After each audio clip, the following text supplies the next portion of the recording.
You're watching the Big 12 now on ESPN+. For the third time in 4 weeks, the avid fan base around Stillwater converges on Boone Pickens Stadium. But for the first time this season, a ranked opponent has made their way to town. Kansas State, the latest addition to the top 25, ready to do battle with Oklahoma State, an early season matchup of two unbeatens.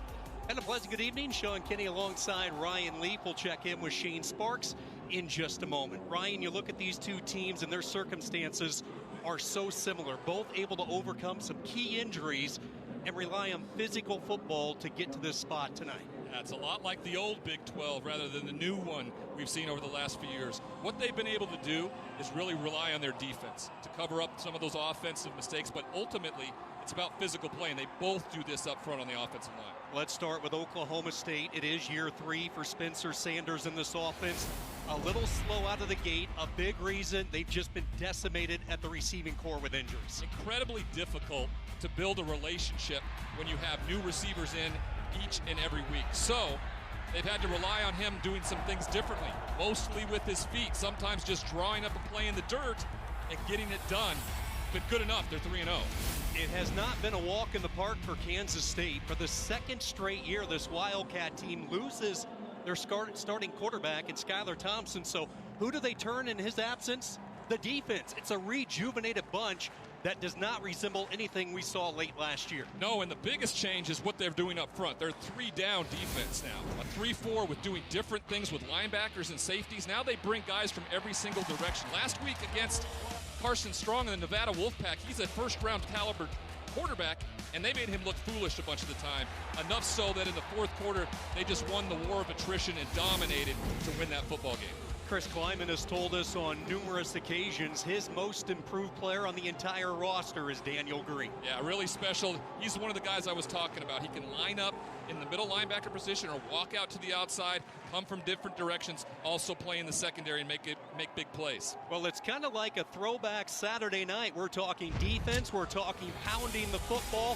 What's going to give tonight? The Big 12 opener under the lights in Stillwater.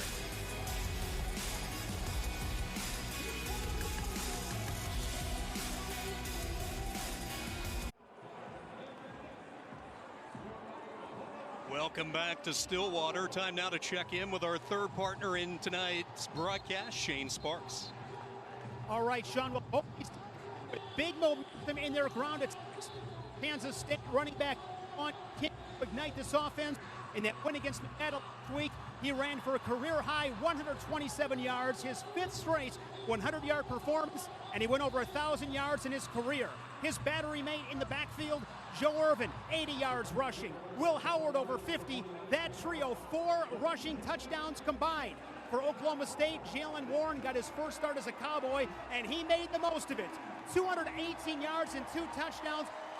One of those went for 75 yards. So both these defenses, they understand the challenge. That gritty, physical, tough football in the trenches. It might not be pretty, but it very likely could be the path to victory tonight. No doubt about it, an amped-up house here in Stillwater. I'm amped up. Let's go. The 68th meeting, Oklahoma State, Kansas State, and we are underway under the lights on an absolutely gorgeous night. On the return, it is Malik Knowles struggling his way out past the 15. Good special teams coverage for the Cowboys. Skylar Thompson injured earlier this year. In steps Will Howard. It's almost like deja vu for the Wildcats. A replication of what happened last year. Howard, the 19-year-old, making his 9th career start. 3-5 as a starter. A very efficient performance last week against Nevada. Yeah, very efficient, right? Did what he was asked to do. They ran the football. He managed. He threw a big play for a touchdown early in the game that set the tone, and he's got to be much of the same tonight. Diamond formation, 3 backs. Howard is going to throw. They give some room on the space and a quick throw and catch to Knowles up at the 25. Fighting hard after the catch. 3 Cowboys around him, led by Jarek Bernard at Converse. Sean, they're going to ask Will Howard to be more than what he's used to doing. I know that Oklahoma State's going to load the box, try to stop this great running attack, and make him throw the ball and ultimately be the guy that beats them tonight. Howard came off the bench against Southern Illinois back in week 2 when Thompson went down, a real bizarre non-contact play. After the good gain on first down, they will give it to Deuce Vaughn for the first time, and he falls ahead, should have enough for the first down, tripped up by Jabbar Muhammad. For whatever reason, Kansas State has always been able to generate these miniature running backs that are absolutely dominating. And Deuce Vaughn's another example of that. A young sophomore from Round Rock, Texas, right? 5'6", 175 pounds. Chris Kleiman in his 3rd year after a tough season a year ago has Kansas State fans believing again. First down, they fake the jet sweep to Brooks, and a big hole opens up for Howard, and he's in a foot race to the 40, escorted out of bounds at the 35.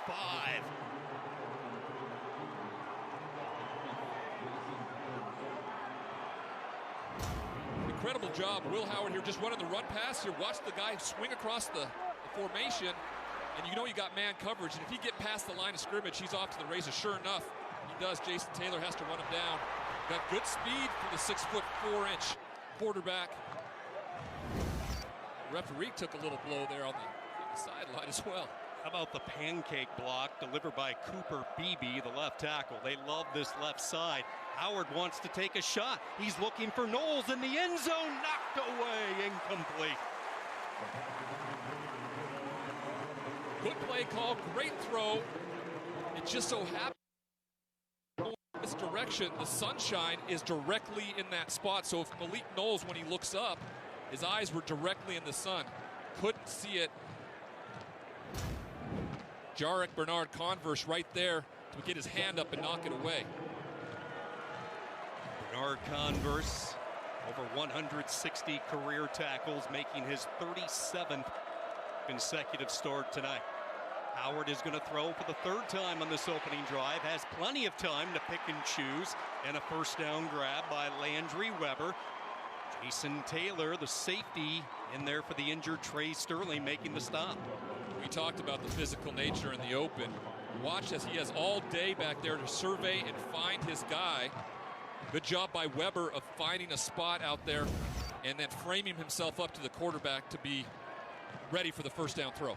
Are you surprised at how Courtney Messingham, the offensive coordinator, has scripted up this start for Kansas State? A little bit, but you know what? After watching the film, I just felt like Will Howard had an opportunity to do something through the passing game. Again, flag flies for the first time as they give it to Vaughn, his 2nd touch. Not much over the right side. Tyler Lacey, the tackle.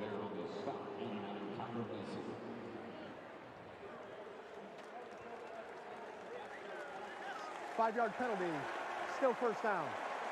Vandervelde, our referee, and the game's first infraction goes against the purple of K-State. Tough time to have it, especially getting down near the red zone. Luckily, it's on first down. Anytime you run in motion, sometimes a guy has to step up to the line of scrimmage or step off to get the appropriate men up there. That time, clearly didn't get it done. Keenan Garber, Cade Warner, a couple of new receivers check in after the penalty, 1st and 15. Oklahoma State will bring a delayed blitz, picked up beautifully. Another shot to the end zone. Receiver has a step. That's Garber, and it's knocked away at the last second. Again, they're going after Bernard Converse early on in this drive. Yeah, and it looked like there was a bit of confusion because both wide receivers for Kansas State are in the same area. It was 4 verticals, and the ball was poorly thrown to the inside, so both receivers, Phillip Brooks as well as Keenan Garber, kind of came together, made it easy for the defense to knock that one away. Yeah, both those guys can flat out fly. Brooks was the all Big 12 kickoff returner, punt returner a year ago. Just phenomenal on special teams. Again, they bring a blitz off the edge. This is Urban shaking free from the initial defender, gets back close to the original line of scrimmage, and young Will Howard looking at his first 3rd down on this drive. Yeah, 3rd and long. Good play call there. They had the numbers to run with only 5 in the box and bringing somebody off the left edge. Gives them a shot to get possibly a first down, but don't take too much of a risk here because you can come away with points. I think points are going to be at a premium tonight.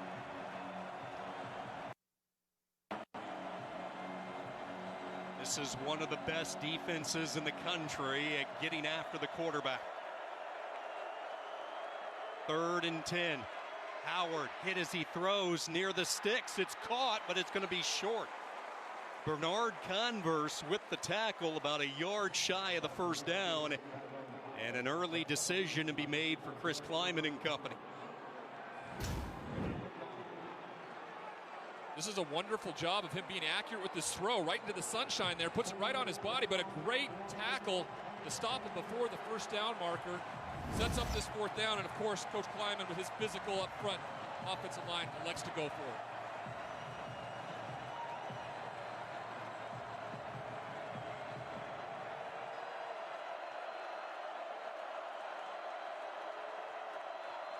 Wheeler in motion, they give it to Vaughn, and the all Big 12 performer from a year ago should have enough. Malcolm Rodriguez, one of the top linebackers in the conference.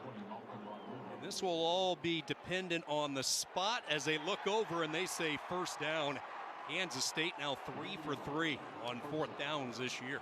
Sean, it's so difficult to watch a very physical football team like Kansas State then on 4th down take the snap in shotgun, because you're back there so far and your running back has to go 6 yards to get the half yard for the first down. And you better be able to sustain your blocks up front with that shotgun look. They were on that particular play. First down inside the red zone where they have been lethal. Little slant over the middle, knocked away beautifully by Bernard Converse.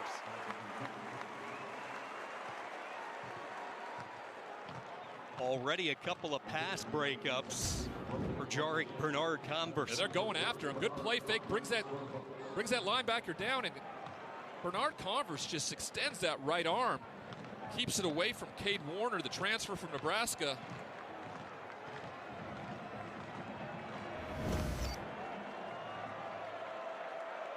This will be the 11th play of this opening drive, and they will give it to Knowles on the jet sweep. Hit initially in the backfield, and he scrapes up back to the line of scrimmage. Colin Oliver, the true freshman. Get used to hearing that. You're going to hear a lot of true freshmen in there for Oklahoma State tonight. They are young,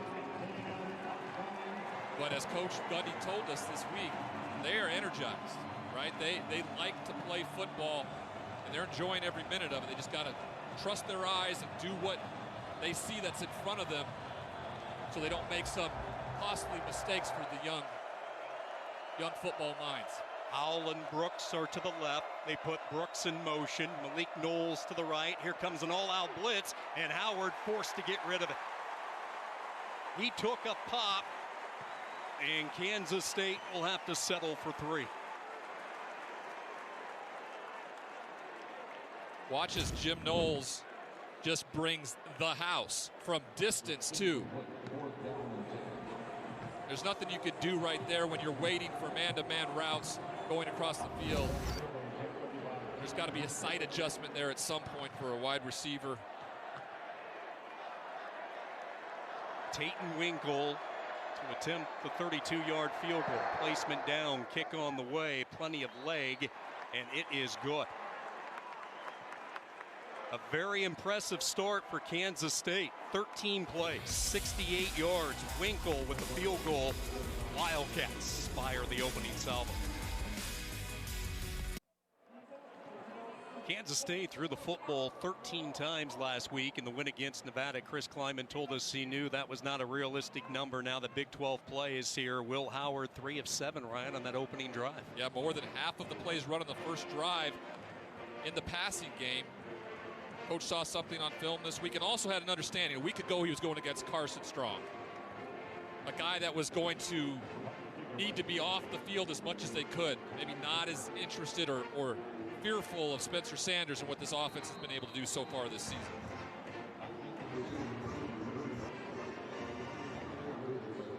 Brennan Presley awaiting the kick, so let's see what the Cowboys do in response. Down 3-0.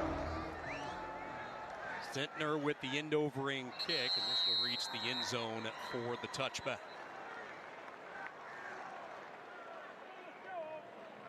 Spencer Sanders, 6'1", 210-pounder out of Denton, Texas. This is his third game this year. He missed the season opener against Missouri State because of COVID protocol. His 82 yards passing last week on the blue turf in Boise, the fewest in his career besides the Tulsa game last year, where he played only 2 series. Some good news, Tay Martin is out there to start the first series, the longtime Washington State wide receiver. It's like they want to set up a screen to Jaylen Warren, and he has all sorts of pasture. Warren picking up where he left off last week in the Pacific Northwest. Finally tripped up at the 22. 53 yards. Beautiful play call to start. Wonderful play call. And you know what? Josh Sills, the big left guard, is the guy that sets this apart. He just absolutely pancakes a Kansas State defender that set Warren loose for the big gainer on first down. Warren coming off just a monster game last week. He ran for a career-high 218 yards, including a 75-yard burst. He has brought the big play element to Stillwater. They moved the pocket for Sanders. He dumps it underneath. He was forced to get rid of it quickly. He heard the footsteps and paid the price. That was Ryan Hennington who came in. He had 2 guys in the same vicinity and kind of got confused and held onto the ball probably a little longer than he needed to. And sure enough, Kansas State was able to get to him and force him to throw an inaccurate pass.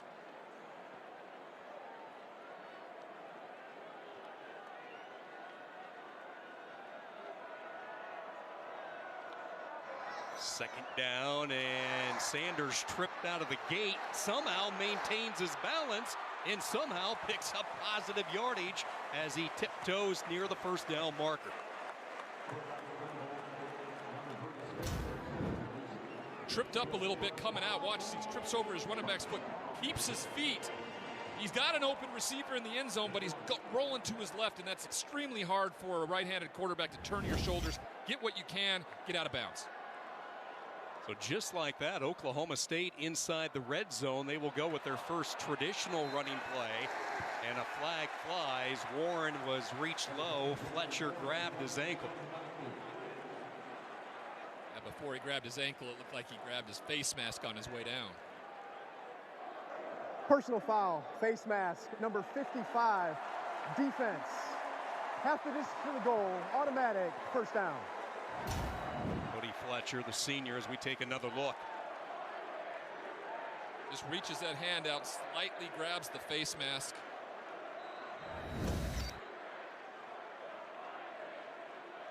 Didn't hold on to it, but it was enough to get the penalty and set up a first and goal there just inside the 6-yard line. So we saw Kansas State have to settle for 3. Does Oklahoma State have bigger plans? First down and goal. Sanders on a flush right, rolls, and he will throw it away. Nobody open. Wonderful job by Kansas State of identifying the play, saw it was play action, and stayed with the wide receivers. No one was open. Spencer Sanders had to just dump it away. Live to fight another day here inside the red zone. Sanders coming off a real solid sophomore year, finished the season strong. In fact, second in the Big 12. Around 8.5 yards per attempt. Second down, they will go to Warren over the right side as he tries to slide his way in, and will bring up a third down goal for second-year offensive coordinator Casey Dunn. He's been really innovative with some of the guys he's used down here, in particular fullbacks, tight end types, using his ability to run pass option. I would put Spencer Sanders somewhere in a decision-making process of whether to run or pass. Third down and goal. It will be a keeper, and he will waltz and hop skip his way for 6. Touchdown. The Cowboys respond. Incredibly difficult when you remove the quarterback from the discussion in terms of not having to identify, right? You have an extra blocker essentially, and there you go. Somebody kicked out the end. Spencer skips, as you said, into the end zone. All set up by the screenplay on the very first play for Oklahoma State. Ripped off 52 yards to Jaylen Warren. Sanders with the rushing touchdown. Hale adds the point after. The type of start Stillwater was hoping for tonight. Oklahoma State response. The touchdown run by Sanders. All fired up on a Saturday night in Stillwater.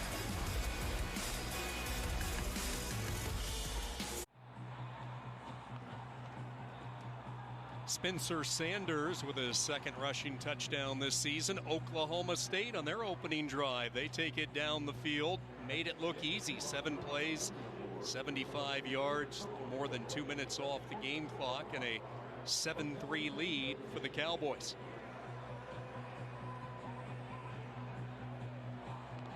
Looks like there's a couple evenly matched teams out there, and like how we saw it, may come down ultimately to the quarterback with the most experience. Spencer Sanders certainly the one in that regards.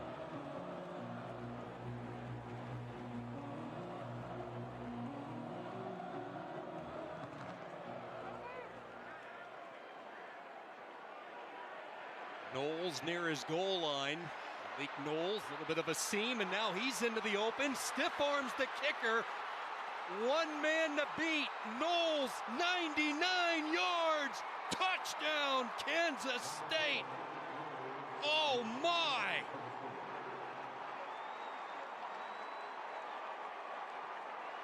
What an absolute answer.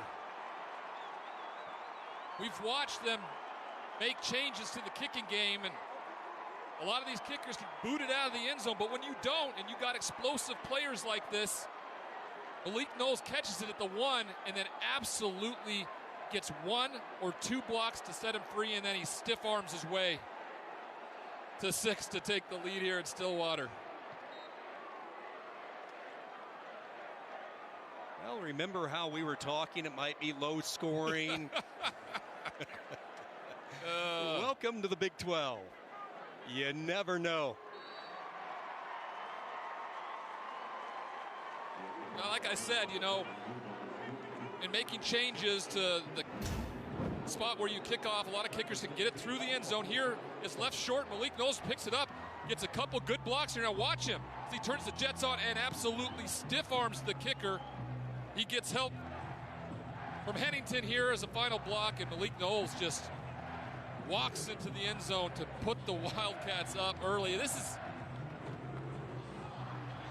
I mean, that's some swift footwork right there.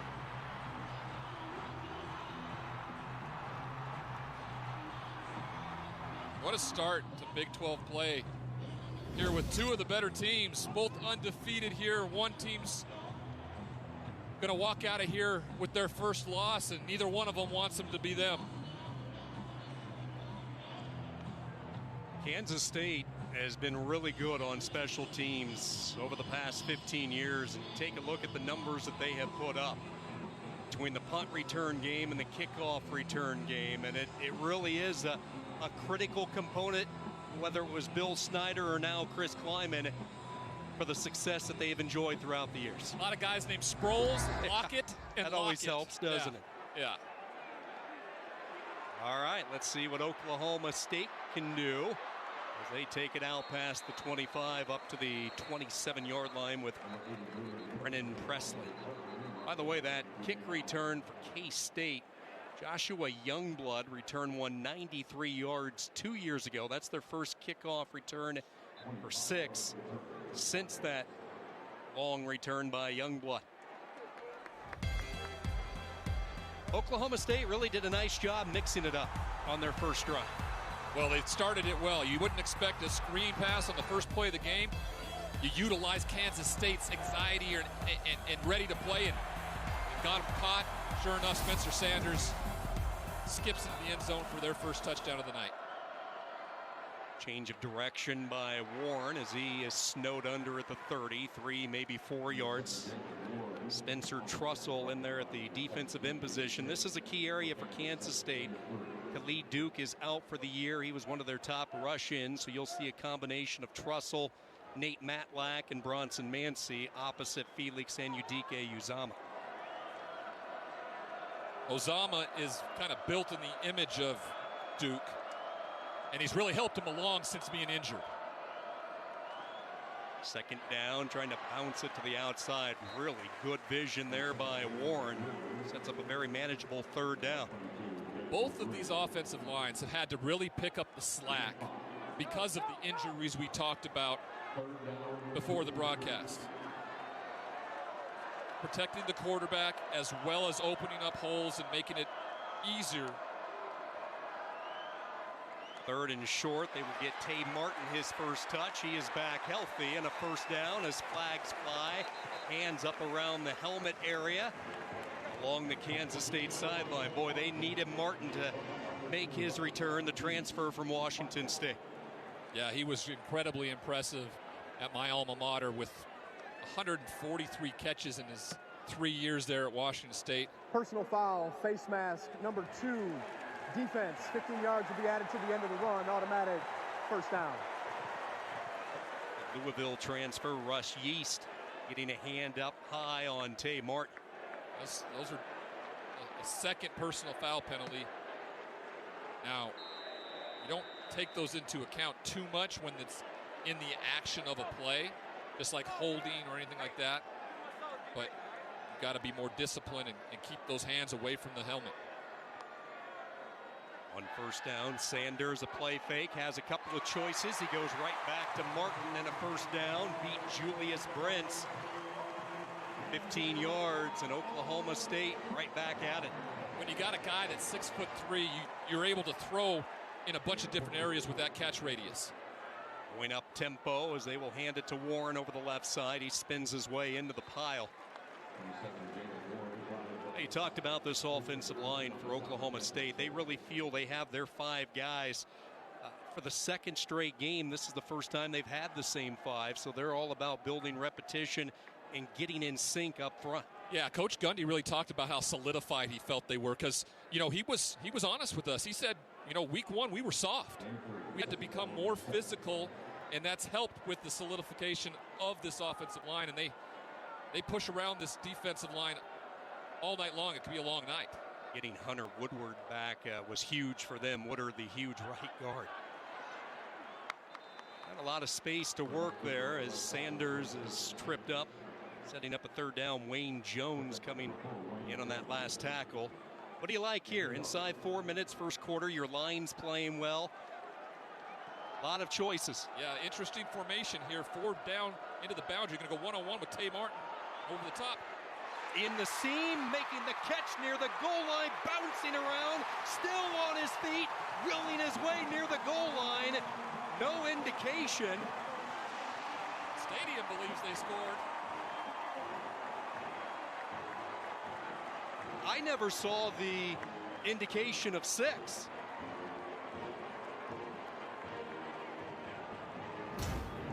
But they're going to go 6. Watch this as he goes to his right and it just allows the 2 crossers over the top, layers in the routes. And Presley's able to sneak his way in here, lands on the defender and rolls into the end zone for the touchdown. Watch as he lands on his defender and he rolls over without having touched the ground for the touchdown. Went right over the top of Wayne Jones. Effort by Brennan Presley. That was a very interesting formation. We're going to have to go back and look at that so we can show you at home exactly how Casey Dunn made that work.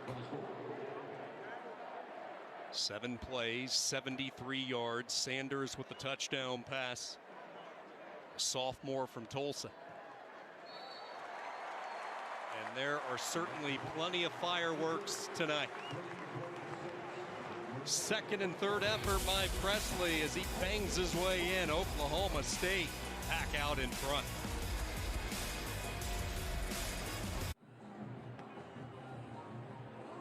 Welcome back to Stillwater. Here's the perfect example of what I consider flooding the zone. Look at, you have 4 into the boundary, and as they go across the football field into that zone, somebody's going to have to come open. Sure enough, the guy's second in his progressions right there. He puts it right on the money, and Presley does the rest. finds a way to get into the end zone, and what a great answer to the kickoff for a touchdown by Kansas State.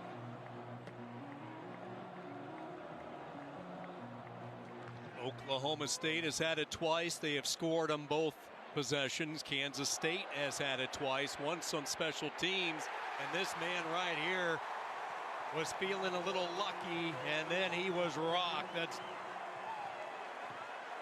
Dominic Richardson, running back, flying downfield, and not that time for Malik Knowles. You watched him hesitate just a second. They're like, hey, I'm pretty darn good. I just took it to the house a minute ago. Hey, why not press my luck here? Let's let it roll one more time.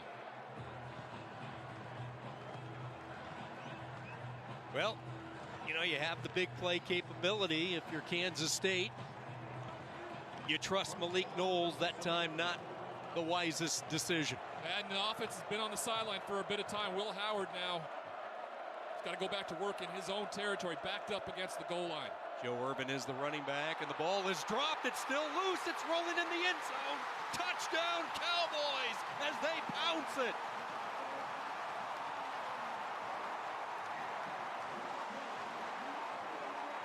Malcolm Rodriguez ended up with the slippery leather.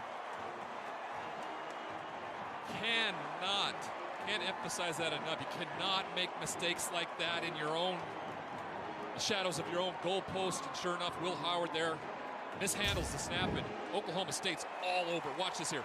Just a hard snap. Doesn't get on the ball, and anything that's shaped like a football is, it's not going to bounce like you're going to think it is. And Oklahoma State's right there, not only to get the ball, but turn it into 6 and put them up 20-10. Their 5th takeaway this year. Chris Kleiman can't believe it. In this first quarter, Oklahoma State has put up 20.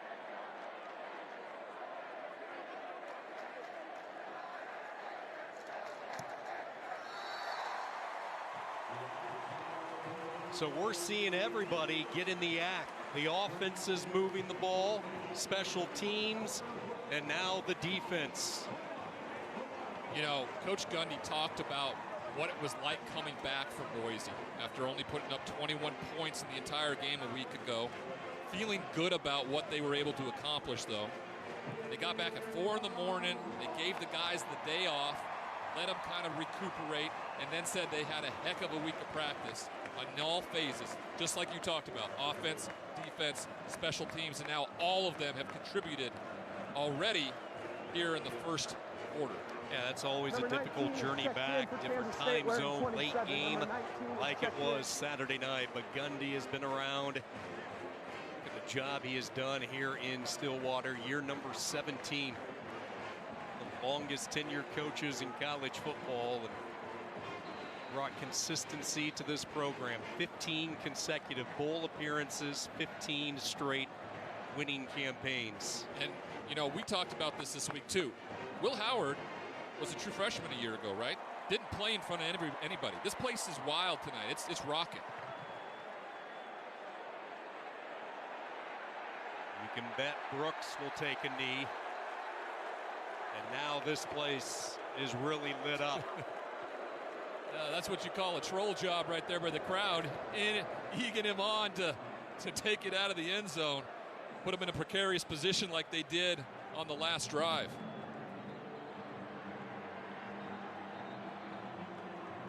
All right, if you're Will Howard here, you simply have to respond, right? Be like a goldfish, Ted Lasso says.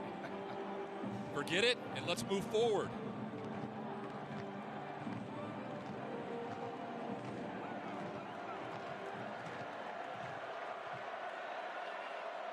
What a wild first quarter. Kansas State will try to bring stability back with Deuce Vaughn. Vaughn cracks his way up to the 32, a gain of 7. Now that's what this team's about too, you know, Sean. Their ability to deal with adversity. They've overcame it all year long in terms of injuries, and then they fight back with what they're really good at, and that is a offensive line that can move people around and simply run the football.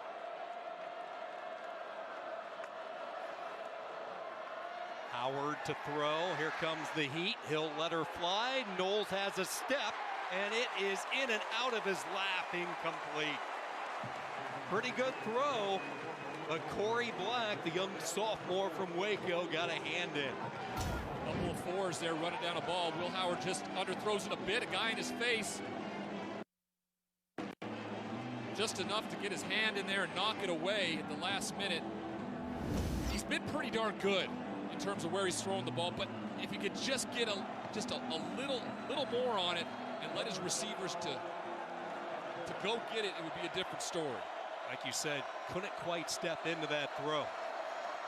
Big third down, even though it's early in this first quarter, and they will move the chains. Little drag pattern. Brooks can run, and he will take it up to the 46-yard line of Oklahoma State. A wonderfully designed play here. If you recall, all first quarter on their first drive, they ran a ton of crossing routes. Right there, they pretended to run a crossing route, planted his foot in the ground, Brooks did, came back out, the defense just over-pursued. What a big play. Also, when you're 5'7", 167 pounds, you may get lost out there in front of those monsters. Yeah, he was a walk-on to Manhattan. Actually had to earn his scholarship when Kleiman took over, and he was able to earn it pretty quickly. He has been a playmaker for K-State the past couple of years. Keenan Garber running to the boundary side, doesn't have a lot of space to work. Shane, this offensive line for Kansas State, they want to certainly impose their will up front, and they have the guys to do it. Yeah, they do, Sean, and you can't put a price tag on the experience. It's hard to believe that heading into last season, combined starts on the offensive line, 0. They all came back here in 2021. It's become a strength of their team. Was talking to left tackle Cooper Beebe, and he said for him, it was a confidence issue, just feeling like he belonged. They've been good so far through 3 games. Sean? Yeah, 5 straight games. They've rushed for over 200 yards. Not this time, though. Torpedoing in, taking down Howard Lowe. Be a TFL, Brock Martin, who's just simply been a monster this season from his defensive end position. And here's this offensive line, and that left side, as Shane talked about with Cooper Beebe and Josh Rivas, that's the side they favor. Yeah, that's a lot of beef along the front line there, paving the path. What happened there, Brock Martin simply just dove in when they were trying to go side to side. If they continue to go north and south, it's where their offensive line does damage. Need to get it to the 36. Nice pocket forms, but Howard throws it too tall. He was looking for Tyrone Howell. Not a lot of room there. Muhammad had the tight blanket coverage, and we will get our first punt of the night. No, you can't get into predictable third downs, and that I mean passing situations where you can just flat out rush the passer, and Will Howard there had to either throw that perfectly to his wide receiver on the out route or airmail it out and live to fight another day. But with this offense by Oklahoma State, you can't afford to give up too many possessions. Zentner sends an end over end kick. Presley with the fair catch. Nice job by the senior from Topeka, Ty Zentner. He pins Oklahoma State deep. Just 33 seconds remaining, and finally a chance to take a collective sigh here. It has been wild in the opening 14 minutes. If you blinked at all, you've missed something, because both of these teams have been explosive with some explosive plays. Oklahoma State with a few more so far. Sanders 4 of 6 for 98 yards in this opening quarter. They will hand the ball off, and look at the hole at the point of attack for Warren.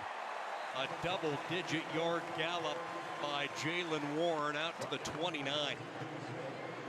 He wasn't touched until he was into the secondary. They push and push and push, and that allows a cutback. And Warren was great with that a week ago when he broke off that 75-yard touchdown. That looked very similar in terms of what the hole looked like that he broke through. Oklahoma State is going to be content with their body of work, and so will this loud crowd inside Boone Pickens Stadium. Fresh off a late win last weekend, all the way in Boise. The Cowboys have showed up. They're happy to be back home. Sanders with a touchdown, Knowles the long kick return, but it's all Oklahoma State after one.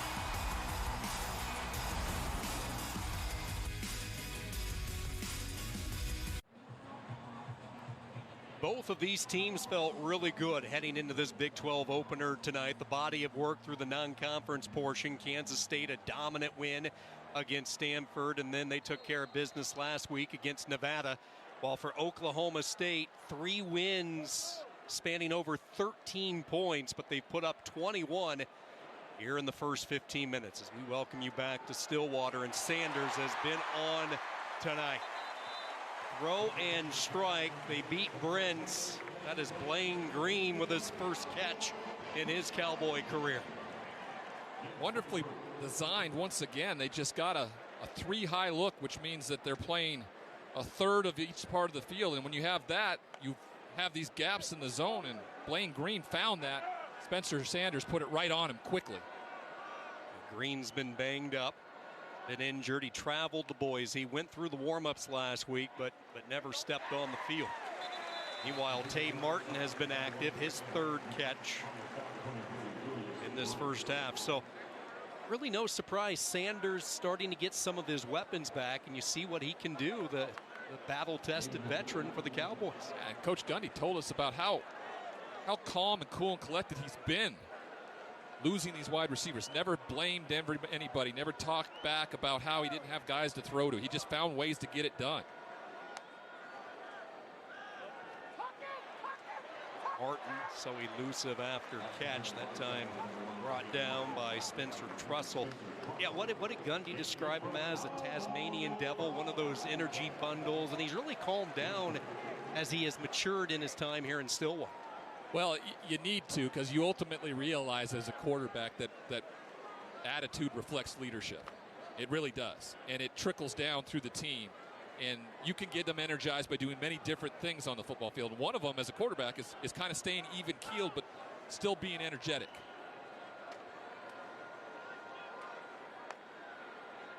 First down, and Warren, explosive cut. Ryan Hennington might have just saved a touchdown. He stuck his left hand out there and grabbed his shoelace. Otherwise, Warren might be running. Boy, he really can pick him up and put him down quickly. Right in the hole, he stutters just enough, gets away from a defender. I love how Oklahoma State can go fast. They really mix up their speeds, and when they feel they have the defense reeling a little bit, Gundy and Casey Dunn are not afraid to step on the gas. Yeah, that's a lot of offenses feel that way. When they get a first down, they want to roll, they want to go. 3rd and short. We use the body of Sanders as he follows the Miami, Ohio transfer Atlevsky, and that will move the chains. Don't forget, this drive started at the 10-yard line after Kansas State was forced to punt. And you and I talked about whether or not they find a way to stop them, because this thing could get out of hand in a hurry the way the Cowboys are putting things together. This is not an offense designed to come from behind here for Kansas State. Play fake. Sanders has the screen. Warren has the catch. Couple of blockers. Spins to the 10. Spins again. And finally he is tracked down. This guy is special. For the 2nd straight week, Jaylen Warren putting on a show. When you got an aggressive defensive front that's going to come after the quarterback, you let them. Then you utilize the big men up front just to get in front of people, and Warren does the rest. Here they go, ready to go, and there is Daniel Green. Hello, the leader of the Wildcats, trying to wake up his buddies. 6'3", 234-pound junior from Portland, Oregon. Made his way to Middle America and made his way into the backfield of Oklahoma State there. Let's see if that sends a jolt down this Kansas State defense. Watch him, it just explode. Josh Sills can't get a hand on him, and Daniel Green does the rest. Dominic Richardson into the game for the first time. He will get his first touch as he falls to the 6. So here they are, again, in a part of the field where you have a running quarterback like Sanders and a wide open playbook with that play fake. This makes it incredibly difficult as a defensive coordinator simply because of the numbers. When you got a guy that can become your running back, essentially add that extra blocker like we talked about, you have to be spot on with your keys and make sure tackles. Cassidy, the H-back. They're going to put that loft on the throw toward the corner. Breadbasket throw. Tay Martin, touchdown.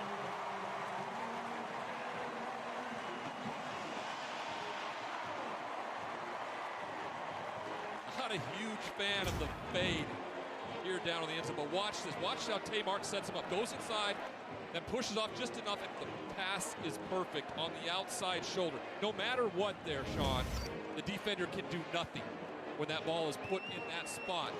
And they practice that every single day, executed to perfection to really put this Cowboys team up big early.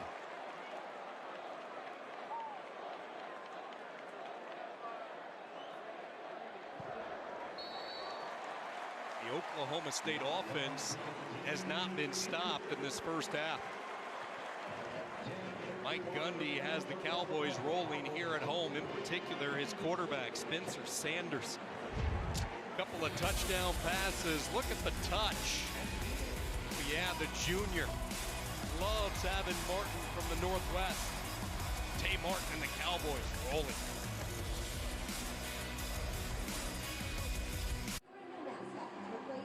Mike Gundy has watched his Cowboys jump out to a 28-10 lead. Malik Knowles for Kansas State had the 99-yard kick return, but since that moment, 21 unanswered rattled off by the Cowboys. Two-time All-Big 12 selection Malcolm Rodriguez jumping on the loose ball. And then how about the first half from Spencer Sanders, the 2 touchdown passes. He's added a rushing score as well. Kansas State on the road in some trouble, but lots of football. No panic, you know, this Wildcat team battle tested, but you got to believe they're going to go to Deuce Vaughn here and give him a steady dose of touches. You better get back to what you do well and establish something. Go on a drive, because you got to keep the defense off the field. They simply have to be worn down. You got the 300-pounders up front just leaning on you as they run. Then they let you go by and throw a screen behind it. Spencer Sanders has been great. They cannot afford to have a quick series here and get off the field. Kansas State has made a change at quarterback just like they did last week. Jaron Lewis, sophomore from Columbia, Missouri. He gave him a bit of a spark when he did come in last week, too. Yeah, he certainly did, but as expected, here is number 22 in action, Deuce Vaughn. 5 consecutive games for him with 100-plus rushing yards. They need to have that. Only 10 yards rushing in the first quarter for him. We go back to Lewis last week, 2 of 3 for the 6 yards. Did a good job, as Ryan described, just running the offense, making sure players were in the right spot.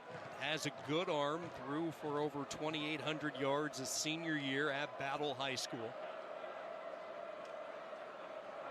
Second down give, and this is Vaughn with just his 5th touch in this first half, and it will be 3rd and 3. You know, Coach Kleiman commented on why he does this, right?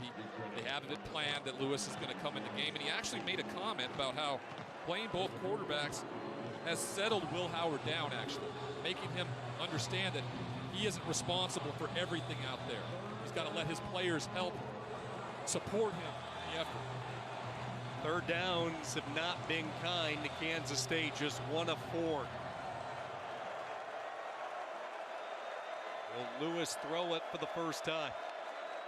Oklahoma State does not think so. Kansas State will hand it to Vaughn, and it's 3 and out.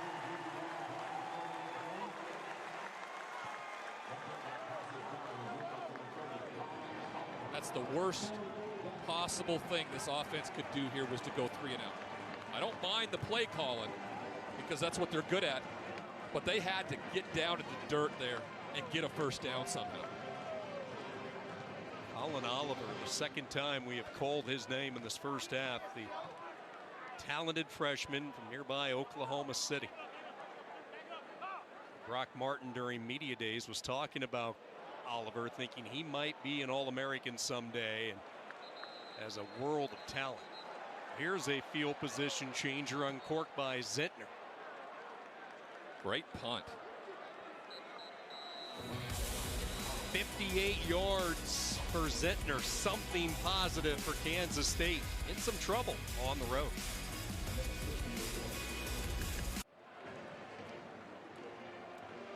Tay Martin, wide receiver, a big part of this Cowboys offense. There's a touchdown, great touch there from Spencer Sanders. For Tay Martin, he came into the season committed. He realized football was important. And Coach Gundy told us the turning point was when he brought up his 3-year-old daughter. And he told Martin someday she's going to ask you questions about why things happened the way they did. And Coach Gundy flat out told him, I don't think you have a good answer for her, but rather a disappointing one. Martin really took that to heart, and he has turned things around. And as you can see, when he is on the field with this Oklahoma State offense, he is a difference maker. Sean? Yeah, certainly so, Shane, making the return to try to get closer to Louisiana, where he was originally from. And what a career, and now the proud father. Just a special moment for him, and fully healthy in this one, most importantly for Oklahoma State. And the Cowboys just want it right now. They have an extra pep in their step. Jaylen Warren, another double-digit barrage over the right side. All gas, no break right now for this Oklahoma State offense. 13 yards on first down. Now Sanders will keep it. No play to be made, so he wisely steps out of bounds. Trussell shadowing him every step of the way. You know, there's something about getting into conference play too, Sean, right? Like just needing a stalking horse. So, some competition right there. You know, the non-conference is one thing, but this is about conference supremacy. And Oklahoma State is venturing to be that team this year. Yeah, that's when the real season starts. And there was some concern. They had a tight win against Missouri State, an FCS program, and then Tulsa battled them to the end. And last week, that's a good win on the road. Anytime you go to Boise and come away with a W, you did something right. You did. You also got a little lucky when the opposing team's kicker, flat out misses a game winner too. So there's got to be luck involved in some of this, because they've had to deal with some tremendous injury problems. Tonight they get a lot of that back, and Spencer Sanders really feels comfortable right now. They go empty set. Sanders will whip it toward the 40, and it's caught. Tumbling catch made despite the tight coverage. What a grab by Rashad Owens. Wow. These wide receivers are absolutely catching everything. There's a confidence in all of them right now. The ball thrown way behind him on his back hip. Owens reaches out and still grabs it and pulls it in. Trend continues. They speed up to the line after a first down. Sanders has been really good on first down tonight. He stays that way. Martin goes up high. He elevates. Sanders now 6 of 8 on first down throws. There's nothing you could do with that. If you're going to stay behind Tay Martin, Spencer Sanders has enough confidence in their relationship right now just to throw it up, because that ball was incredibly highly thrown, but he goes up, high points it, picks up another big first down. They're just churning them out. They didn't even get to third down. They're, what are they, 3 for 3 on the night? They don't even have to get the third down. 6 catches for Martin in his return to this lineup. Design draw all the way, and Daniel Green again brings a punishing hit to the quarterback. I guarantee you Casey Dunn, Mike Gundy don't want to see too many of those collisions. You wonder if that was a called play. It looked like it was, because it looked like he had a lead blocker, but wow. And your man back there is dicing this team up with precision, right? So you don't want to be in hurt here. Yeah, he's got a blocker. Yep, and 7 there. So definitely a called play. He's kind of a little shaken up, I think, here. Injuries have been an issue, and it's his style of football. That's what makes him a good collegiate quarterback, and you can read his lips there, I'm good, as he comes over to the Oklahoma State sideline, and they're going to take a look upstairs to see possibly if this falls into the realm of targeting. Daniel Green's already been hit once this year in the Stanford game. And it would go from bad to worse really quickly if they discover targeting here for this K-State defense. He's not a defenseless player, so therefore there has to be an indicator, okay? And here it is. Watch where his head is. Watch where his eyes are. His eyes go down. The crown of his helmet goes up against Spencer Sanders' helmet. Unfortunately, right now, this continues to be the rule. If his eyes were up and he was seeing what he was hitting there, I don't believe this would be considered targeting, but I think it's going to be called that. Yeah, I agree with you. And again, there's a lot of frustration in college football, but the rules are the rules right now. And until they get changed, plays like this could fall into the category. And this is going to be devastating. You made the point. They're down 28-10. You lose your best defensive player for the rest of the game. We saw this on College Game Day today. I don't know if you saw the piece they did. They brought in the official. They talked about it. Kirk Herbstreit had the clicker and went through some plays to kind of showcase, like, why was this happening? And to the official's point, he says, right there, his head's not up. He's not seeing what he's hitting. And you had David Pollock there next to him, who ended his career essentially because he hit somebody with his head down and had a fracture in his neck because of it. It's to protect the player making the tackle. And so therefore, I believe that they're going to ultimately call this targeting. It's always hard too when the runner goes down. When they lower their leverage. Right, they lower their leverage. They're not in the same spot that Daniel Green was launching to make the tackle. After reviewing the play, number 22 commits a foul for targeting with the crown of the helmet. That 15-yard penalty will be added to the end of the run. Automatic first down. Number 22 is disqualified. It's incredibly punitive, Sean. I mean, that's the biggest thing. I can understand, and I think you and I talked about this a couple weeks ago about where you can go, where you have tier 1 or tier 2, or like the NBA does. It's so punitive to lose your best player on defense when he's doing what he's done his whole life. And that's simply try to make tackles and be physical for the linebacker position. So for the second time this season, Green exits for targeting. This Kansas State defense will really have to buckle down now, and a huge hole for Warren. Yards after contact. A former Aggie from Utah State will have it inside the 10, first and goal. And guess where they ran? Right in the void of where Daniel Green normally is in that middle linebacker position. Gets to the secondary, gets inside the 10.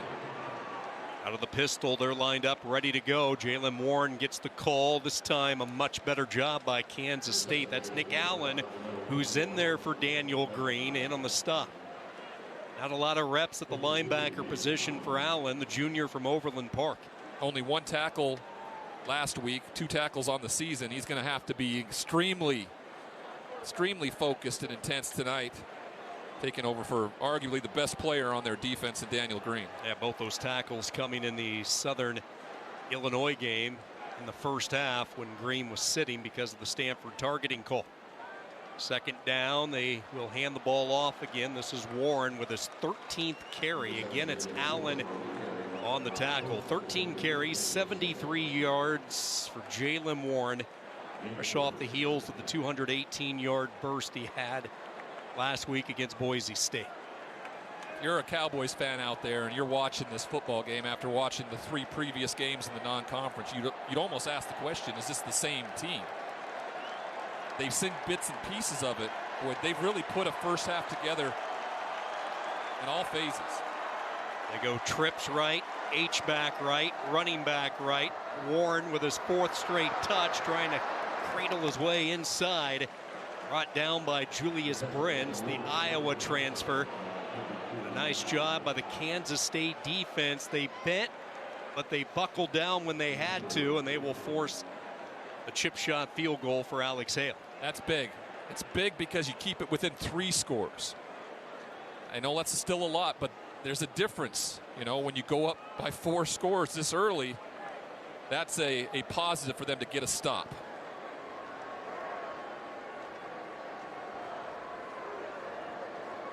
"20 yards out, Alex Hale Veteran kicker gets it up and through.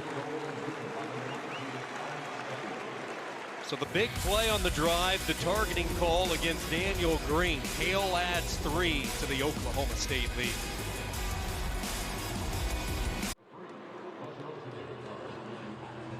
A blending of conference openers and non-conference games as we take a look at the Week 4 scoreboard. SMU outslugs TCU. Kansas falls to Duke, and then you look at the conference openers. Texas doubles up Texas Tech. Baylor wins a big one in Waco as they are able to turn away Iowa State. West Virginia, Oklahoma tied at 7. That game over on ABC. Not the job by SMU, unbeaten. Now 4-0, and they win today against a very good TCU team. Very good TCU game in Fort Worth as well. Also, West Virginia playing Oklahoma well so far. I spent the entire week, Sean, in Morgantown with the Mountaineers, and they understood the undertaking they had, the history of this. They have yet to beat Oklahoma since their Big 12 inception. They knew what they had to do going into this game. It was a fun week spending it with Neil Brown and that crew. And I think that's a team that picked up a lot of confidence with the win against Virginia Tech. Definitely. They talked about if they could play an entire game like they played the first half against Virginia Tech, they would be tough to beat in Norman. Kansas State with some work to do as Jaron Lewis connects with Malik Knowles. It's interesting, you're talking Oklahoma. Kleiman is 2-0 against the Sooners. 0-2, though, against Gundy and the Cowboys. Yeah, it's an interesting dilemma there when he ventures into the state of Oklahoma, but I don't think anybody stands up to what Oklahoma State's brought to the table so far in this first half. I dare anybody to step inside this stadium and battle this team and not be on the losing end the way they're playing. Second offensive series for Lewis. A lot of misdirection in the backfield, and it goes absolutely nowhere. Samuela Tuihalamaka in on the stop for Oklahoma State. Say that 10 times fast. That was special. He gets in there. Now, hey, watch as he just penetrates through a couple guys up front there and wraps him up and takes him down. Fun watching big fellas wear 35. Just makes him a little lighter, doesn't it? Yeah, it removes at least 10 pounds, they say. Here comes this crowd. They have been into it from the opening kick.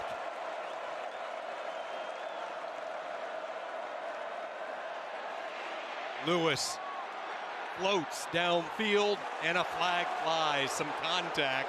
They were looking for Knowles. Tanner McAllister, the senior from Rockwall, with some hand contact, and this might be the first down Kansas State so desperately needed. Yeah, Jaron Lewis did a tremendous job there. He just kept floating and let the ball go.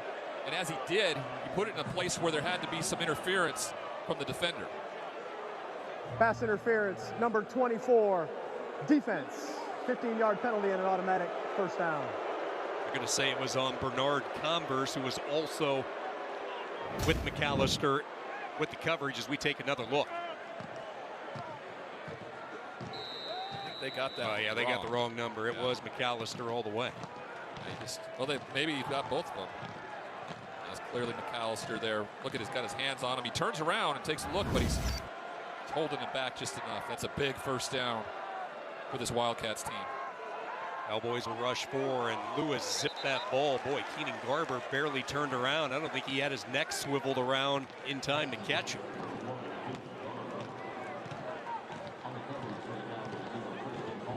Again, only 3 attempts a week ago. This is a scheduled opportunity for Jaron Lewis. Just like a week ago, take a little pressure off Will Howard, but you really put your team in a precarious position when you're down 31-10, when your main objective is to run the football and be physical. Draw, and a good hole opens up. And taking it to the Cowboy 47 goes Jaron Lewis.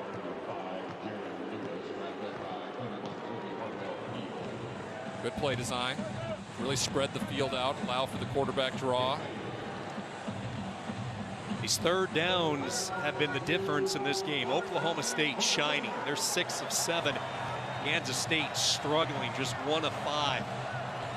Got to believe 4 down territory, though, here. Down 21. They have to score, get some sort of points or semblance of success before halftime. They bring in an extra tackle. They'll keep it with Lewis, and he will move the sticks a first down.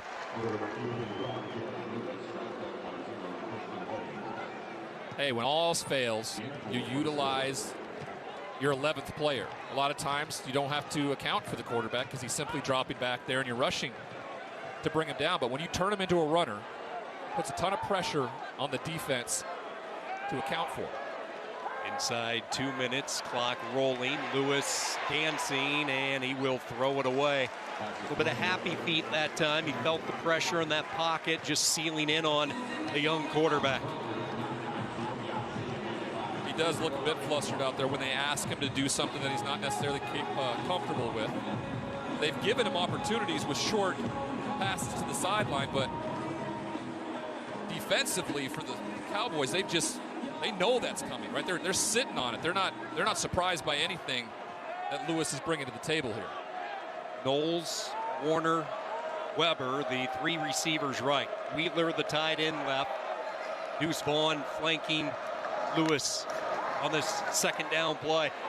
Lewis chase, gets rid of it and throws a strike and some room to work. Warner with the catch, pushed out of bounds at the 21. Cade Warner, his first catch for Kansas State, the transfer from Nebraska. They go straight man coverage and bring a loop around with the linebacker here. See him? Comes around, pushes him to outside the pocket. And because of that man coverage, Cade Warner was able to break away and then spin out of that, pick up a huge first down to get them near the 20-yard line. Set up an opportunity for this Kansas State team to get some points before half. Warner, a real neat story in Lincoln. He arrived at Nebraska as a walk-on. He left as a captain on scholarship last season. First down. Low throw, and it's incomplete. They try to hit Tyrone Howell. Muhammad with the coverage. Kind of like father, like son there in terms of an underdog coming out the other side, just incredibly successful. I texted Kurt, his dad, today and told him I was calling the game and said I was excited to watch his son play, and he's extremely proud of Cade and what he's accomplished and wants just to see his son have success here. And for them to win this football game, Cade and this wide receiver crew are going to have to be intimately involved in the second half. Chris Kleiman, obviously very close to Kurt Warner from their days at UNI back in Cedar Falls, and he just talked about the leadership that Cade has brought to this locker room, and that's a guy that you knew would start to get some more looks as they go deeper into the season. Timeout taken, 1:36 to go, first half. Kansas State with an important drive. We come back to Stillwater.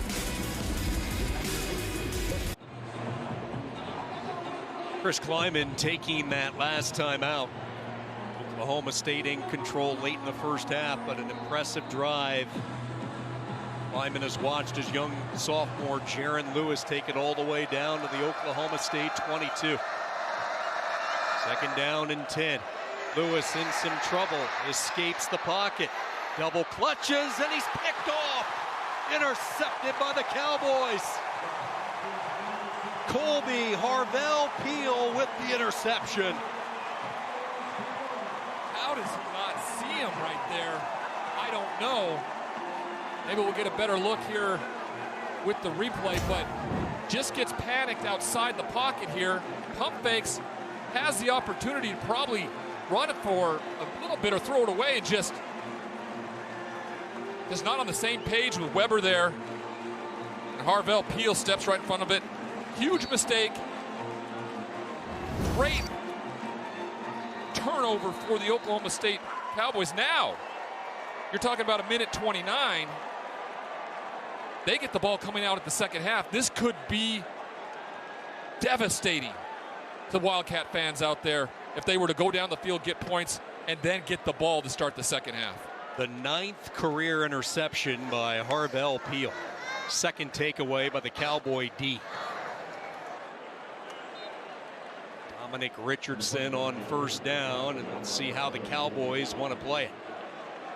Does not appear that they are in any type of hurry, maybe content with this 21-point lead. Yeah, I can get that. I also think whatever you do on first down dictates a lot what you're going to do with a drive like this. If they would have exploded for a big play, got a first down, they could have gone fast. We'll see what happens here.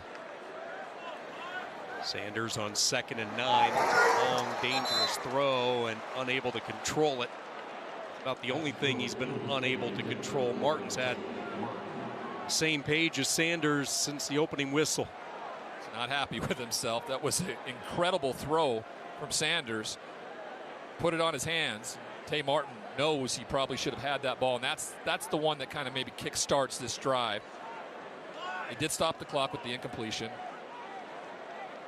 I wouldn't be surprised if they run kind of like a little sprint draw here.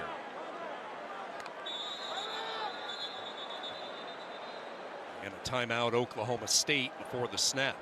Prior to the snap, Oklahoma State called their first charge timeout of the half, 30 seconds too late. Clearly, Casey Dunn heard me and didn't want Kansas State to have the opportunity there. Therefore, calling a timeout. Spencer Sanders, we talked about it earlier, has been really good in his 2 years in Stillwater. Has battled some injuries on occasion. Last year he put it all together in the bowl game. He was the Cheez-It Bowl MVP, throwing for the 300 yards and the 4 touchdowns. And he gets his weapons back. He has this offensive line of Springfield, Woodard, Godlewski, Sills, and Birmingham. All of a sudden, things start to fall into place for this offense, as we've witnessed tonight. You get the running game with what he can do with his feet, and clearly with his arm tonight, having his weapons back. This team is dangerous, right? It's a dangerous opponent for anybody in the Big 12 if they play games like this. 3rd down, they will hand it off to Warren, and let's see if Kansas State will use the timeout and get the football back one more time. Better. You cannot afford to take away an opportunity if you're Kansas State here, because they know.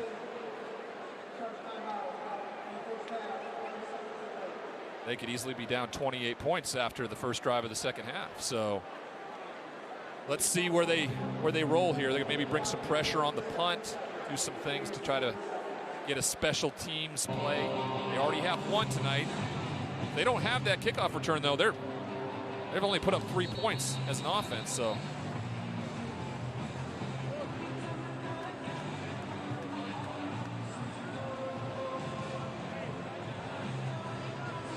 These end of half situations so critical. Sure, you look at the score, it's 21 points, but you're talking about maybe unanswered points right before the halftime gun, especially for Kansas State. Stuck on 10 for a while since the 99-yard kick return by Knowles. Is this their first punt? This is. Yep. Tom Hutton, the 31-year-old Australian. High end-over-end kick. Kansas State will back away, and it is touched at the 40.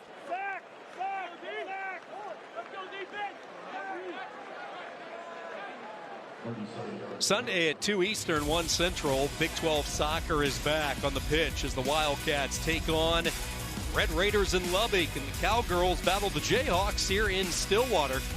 A reminder that it's never too early to talk Big 12 hoops. The Big 12 has released their conference schedules, and in October, Big 12 Media Days will kick off our coverage. First the women October 19th, and the men on the 20th, live from the T-Mobile Center in Kansas City. Big 12 Media Days all right here. Big 12 now on ESPN+. Lewis off the interception will throw to Vaughn. Little angle pattern out of the backfield. Picks up 9. Clock continues to move. K-State with 1 timeout. No one understands how a big difference that 1 yard was right there to get 9 instead of 10. Stop the clock. Everybody set up a little bit. They dump it off to Vaughn again. He'll try to get out of bounds, and he does. So the clock will stop. Good job by Deuce Vaughn to stop the clock with 13 seconds. Rodriguez, another tackle. He's been all over like he normally is for Oklahoma State. Yeah, they have the 1 timeout, which allows them to do pretty much anything they want. They can go across the middle of the field to get themselves into field goal range and utilize that timeout, or they can go to the sidelines. But that's what Oklahoma State most likely is going to be guarding against, anything towards the perimeter or deep.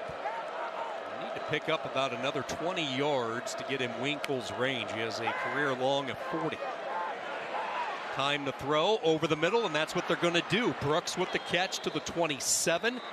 And a timeout will be taken by Kansas State, and a chance for Tatum Winkle possibly to get a late three. Clock is going to start up again, and now the Wildcats use the timeout. Good execution there by Lewis. Yeah, he stood in the pocket. Only 4 guys rushing the quarterback. Allowed for what was going to be the weakness in that zone in a 2-minute drill over the middle. Guy settled in the zone right where he was supposed to, and Lewis put it on the money. They have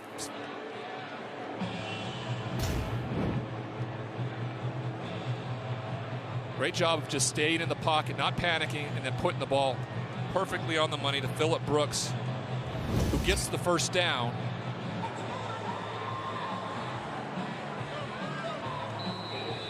Tatum Winkle, the first-year kicker in Manhattan, coming in from Butler Community College, where he was mainly used as the punter. Officially 45 yards for Winkle. Good snap, placement down, kick is on the way. It has enough leg, plenty of leg in fact, and it is perfect.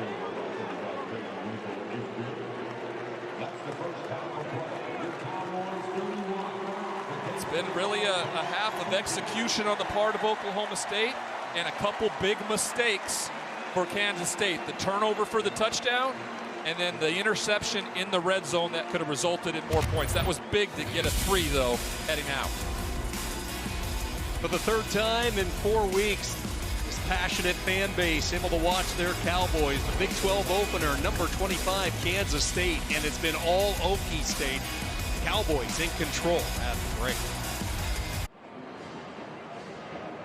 Alongside Ryan Leaf, Sean Kinney back with you from Stillwater. All Oklahoma State after the first half. Cowboys 31, Kansas State 13. Shane Sparks caught up with both coaches. Shane, what'd you find out?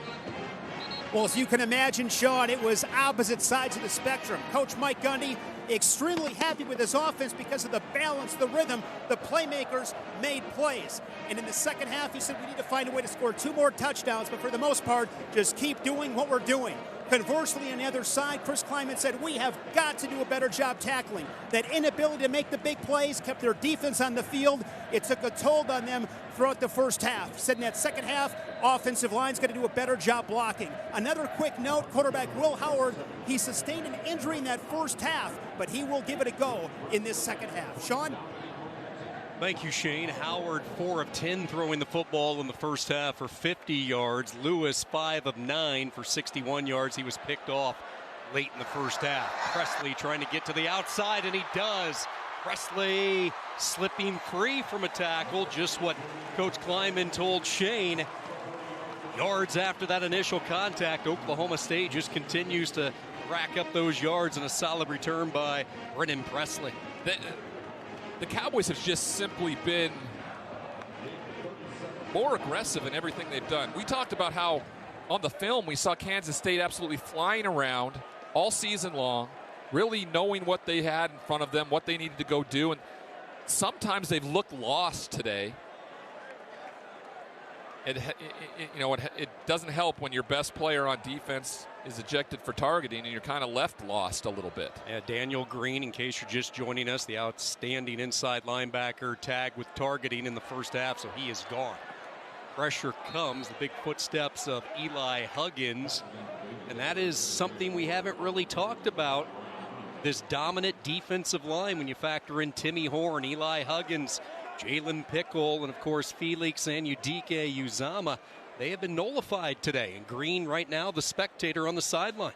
That really was the first time, if I remember correctly, that Spencer Sanders has been really under any kind of pressure, and it came because of a corner blitz. So they did something a little different they haven't done in the first half. They brought some different kind of pressure. Warren just continues to break through the initial wave. Warren averaging over 5 yards per carry in the first half. T.J. Smith able to drag him down. He didn't just drag him down. He came from like a missile from the middle of that secondary. That's the type of play we remember seeing watching film all week, just flying around making plays, and now sets up a third down. They're 6 for 8 so far today, which has been tremendous, getting them out to this big lead. Real critical down for this Kansas State defense. They rush 3, drop 8 into coverage. As a result, Sanders with time, and he rifles it over the middle. And a first down grab to the 26-yard line. Blaine Green with his second catch of the night. The speedster from Allen, Texas. With that much time back there, only rushing 3, dropping 8 like you talked about, there was just nothing you could do to stay with him. Allow Sanders to find the open, speedy freshman for another big first down. 7 now out of 9 attempts on third down by this Cowboys team. Something about the brothers here at Oklahoma State. Another addition as far as family love. Bryson and Blaine Green, the twins, as you talked about, from Allen, Texas. Fresh set of downs. Looked like Sanders wanted to take a shot deep. Now he's being pursued, and he is outside the pocket, and he will throw it away. And let's see if a flag flies. Boy, that was really late. Ryan Hennington. And now here come the flags. And the Big 12 temperatures rising a little bit. The offensive lineman, Cole Birmingham, coming to his quarterback's aid. As he should, but a whistle doesn't blow when the ball's thrown out of bounds until the ball is incomplete. And when you're a defender and you're at his ankles, you can't be expected to stop if you haven't heard a whistle. So I fully understand what was happening there. I know you all expect me as a former quarterback. I wasn't going to say a word. I was shocked. You had me silenced. After the play is over, think that unsportsmanlike conduct, number 67, offense. 15-yard penalty. The down counts. Second down. That is number 67's first unsportsmanlike conduct foul of the game. Take a look. Watch how he throws the ball out of bounds. See where Pennington's eyes are? Okay. Yeah, he kept it. He kept it going. He did. All right, now I can jump back on the quarterback side of things. And great job, Cole Birmingham, coming getting your quarterbacks back there. There's the Ryan Leaf I know. Welcome back. That's cheap. That's cheap right there. He saw that ball get thrown out of bounds. I was giving him the benefit of the doubt. That's what I get for siding with the defensive player. Second down and a mile following the penalty on the left tackle for Oklahoma State. Warren will take it to the 39-yard line. Brought down by Nick Allen. Again in there for Daniel Green. And this sets up a 3rd and long, and see the jawing continuing. Cole Birmingham, the redshirt sophomore, making his 3rd start at left tackle, his 6th career start. Missed 9 games last year for the Cowboys. 3 left, 1 right. They go to Martin on the drag. Couple of downfield blockers, has some work to do as he struggles to get back close to the original line of scrimmage. Rush Yeast able to track him down. Let's see if they send out Alex Hale in the field goal unit. 4th down and 10. Been really impressed with what Casey Dunn has done offensively and how innovative he's been. He really ran everybody down the field and essentially set up a screen with the crosser there and Tay Martin to set up a better opportunity for a field goal here to get points for the Cowboys. A 48-yard attempt for Alex Hale. He's working on some mechanical issues throughout the course of the week. Let's see if they have those issues straightened out. Kick is on the way, but he pushed it right. No good. And Kansas State gets the stop they needed, aided by the unsportsmanlike conduct penalty. Hale misfires. Kansas State's offense with some work to do. Gundy's Cowboys still in control.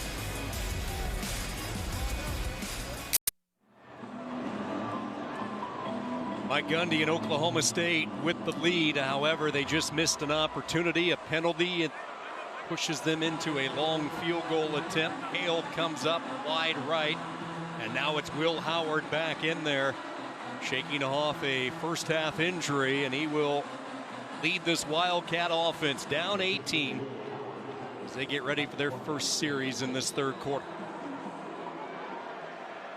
Howard 4 of 10. Throwing the ball for 50 yards.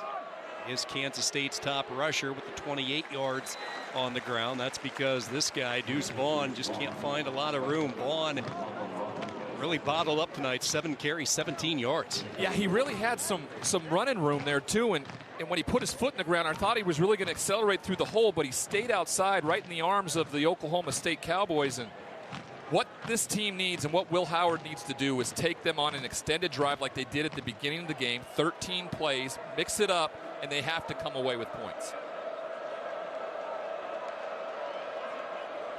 Howard pressured from the get-go, throws on the run, diving attempt incomplete. One thing to mention for Kansas State, no Daniel Imatabebe. He did not make the trip, injured last week in the win against Nevada, so that's a top receiving target at the tight end grouping that they are sorely missing tonight.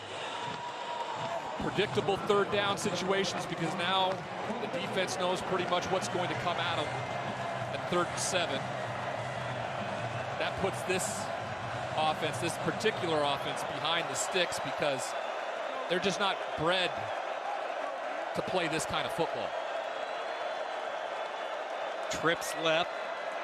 Howard will step up, elude the initial pressure, and then it's dropped. Would have been shy of the first down. That's Sammy Wheeler, hit by Bernard Converse, who has been tested really from that opening quarter, and he just continues to make plays. Yeah, he's been tested. He's been passing that test every single time. There, a throw on the other side of the line of scrimmage almost.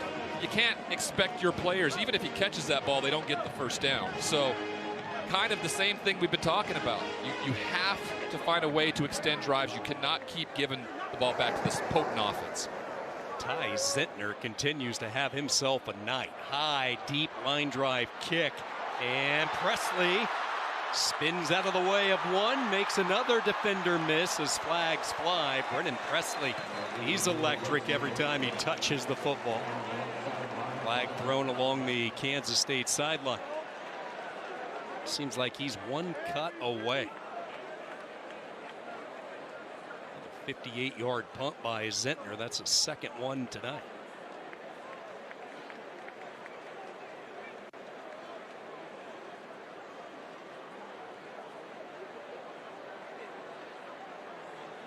Not great when your punter's the MVP of the game, but During the return, illegal block in the back, number 12, receiving team. 10-yard penalty, first down, Oklahoma State. Kansas State defensively is going to have to rally. Daniel Green for the second time this year tagged with targeting. It happened on this play. The contact was Sanders. unfortunate and punitive.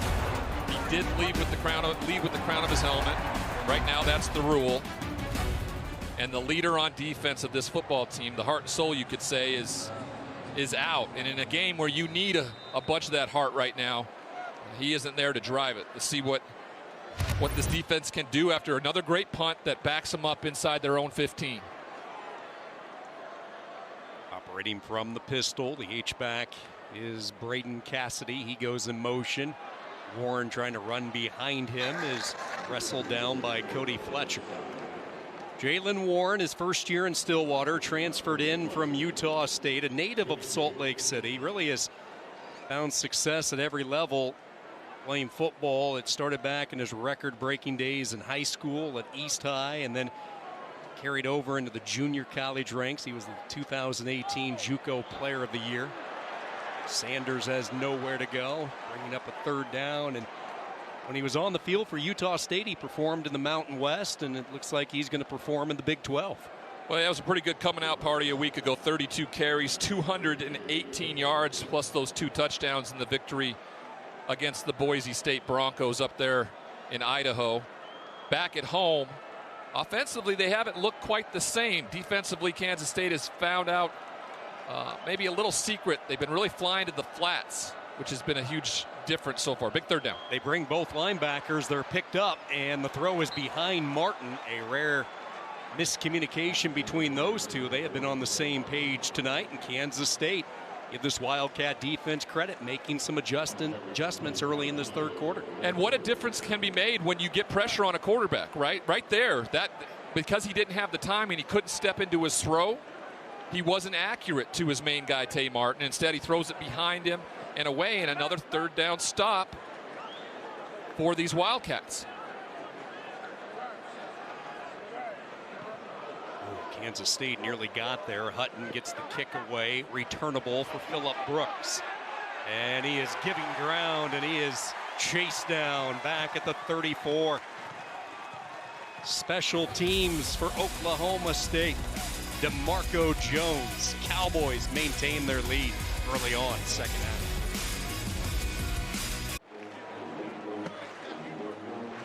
Mike Gundy believes in Cowboy culture, winning on the football field and doing it with class, both on and off the field. A perfect example took place this weekend in Boise. For more on that, here's Shane. Well, Sean, he told us that from day one, he is a guy that likes to keep things clean, whether it's the locker room or other facilities. They take a lot of pride in it. He said it's those little things that are a big part of who you are, and that tidiness carries to road locker rooms. They always want to leave a locker room cleaner compared to when they arrived. He said it is a simple matter of respect. These kind of things speak to who you are, and they are noticed. Boise State, for one, appreciated the gesture.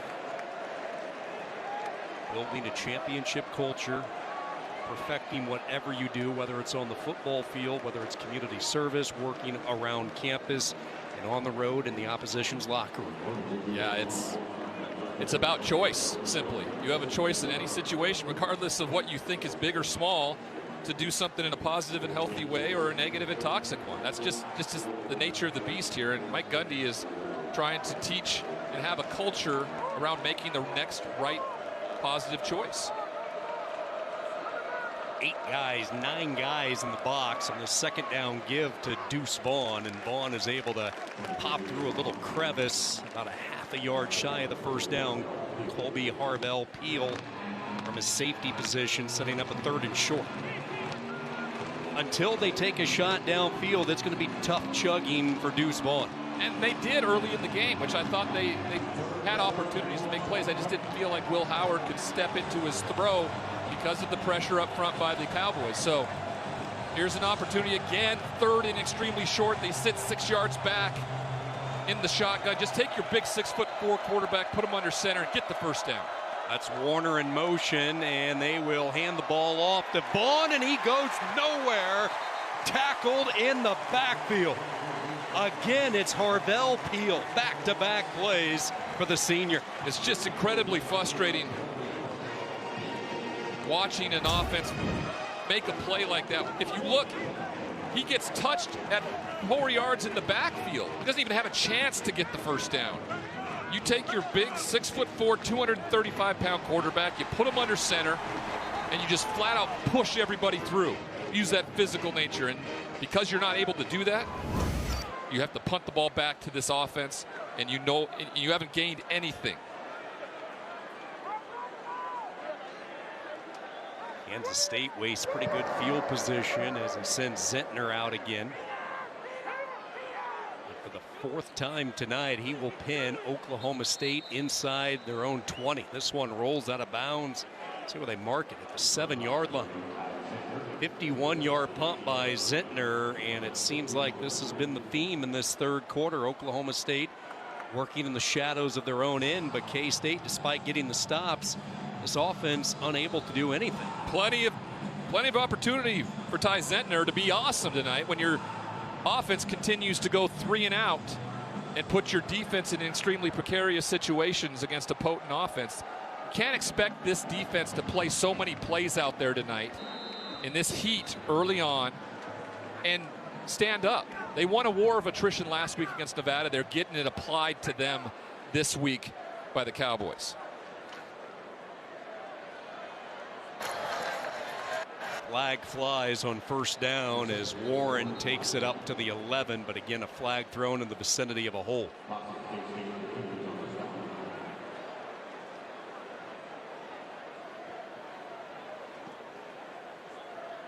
It's not just me, holding, right? number 61. Offense, half the distance to the goal, first down. You feel like they're, and we see it a lot in terms of on short yardage situations in this new day and age of, you know, fast-paced offenses and shotguns and things like that, getting back to the roots of 3rd and short, 4th and short, you know, getting a first down. Absolutely.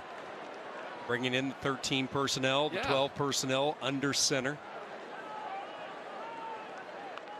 First and 15, they hand it off right side, and a hole opens up, and a good open field tackle as Warren looked like he might have had some space to work, and now Warren is down on the Oklahoma State sideline. Oh boy, this is a Cowboy running back group that is already short LD Brown and Desmond Jackson tonight. Both of those guys not in uniform, so Dominic Richardson and Jaden Nixon are the only two backs they have. And let's hope this is a minor deal. Watch how he stays along the line of scrimmage here and then just kind of presses the outside shoulder. McPherson pulls him down.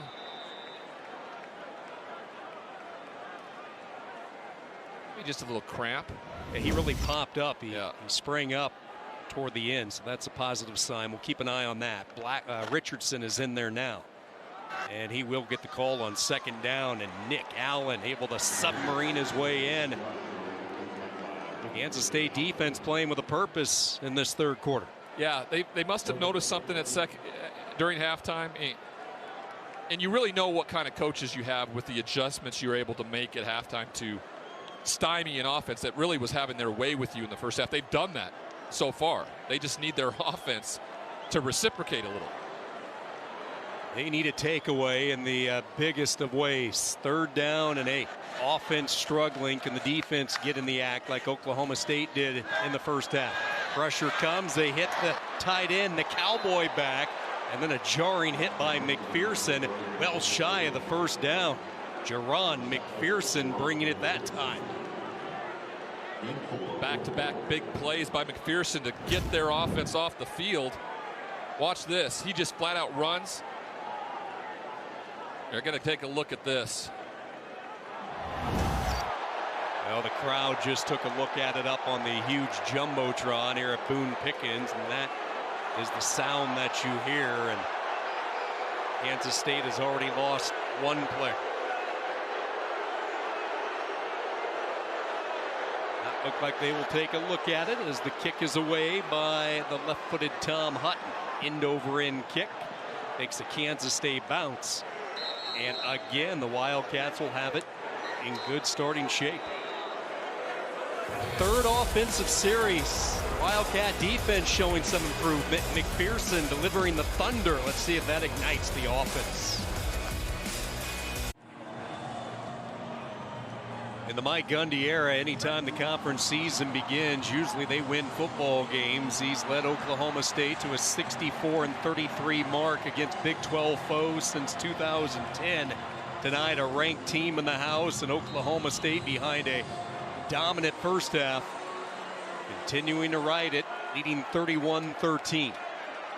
Best starting shape of the day for Kansas State in this quarter as Jaron Lewis checks back in, throws out to Vaughn in the flats, and Deuce Vaughn makes the catch, escorted out of bounds by Bernard Converse.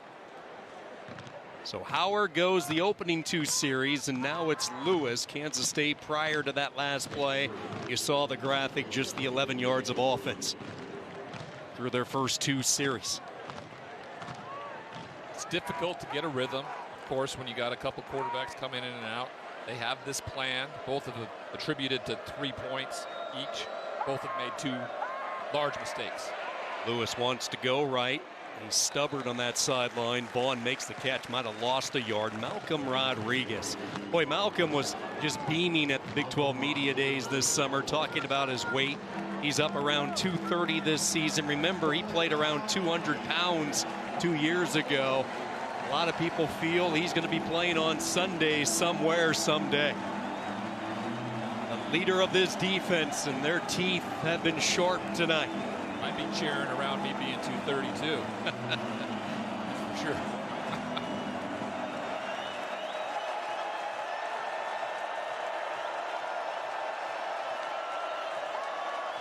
They run a stunt. Lewis nowhere to go, and he throws it away. There is a flag down. Vaughn was trying to get free out of the backfield as you see Lewis end up on his backside.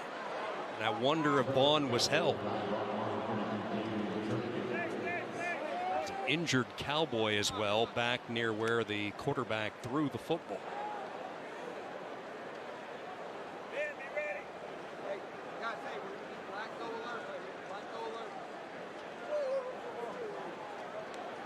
Offside, number 9. Defense, 5-yard penalty. Still third down.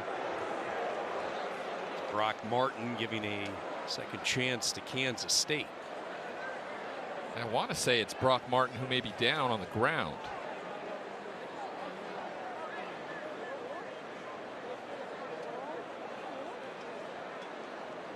This would be a big blow for Oklahoma State. Martin off to a terrific start as we take another look. Number 9. See him making the move inside on the stunt initially. And then, yeah, friendly fire. Brock Martin extends that arm to go for the tackle, and his teammate with his head looks like he hits his elbow, and it easily could have hyperextended. 6'3", 250-pound senior.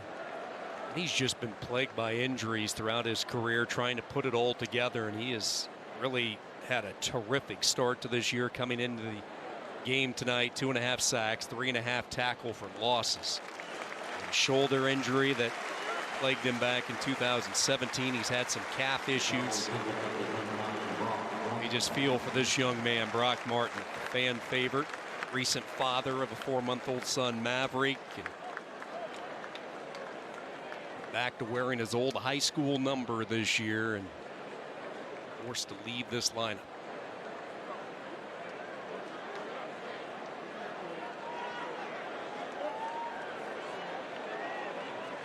I love you guys too. Just quit touching me. Quit touching me. I'm in pain here.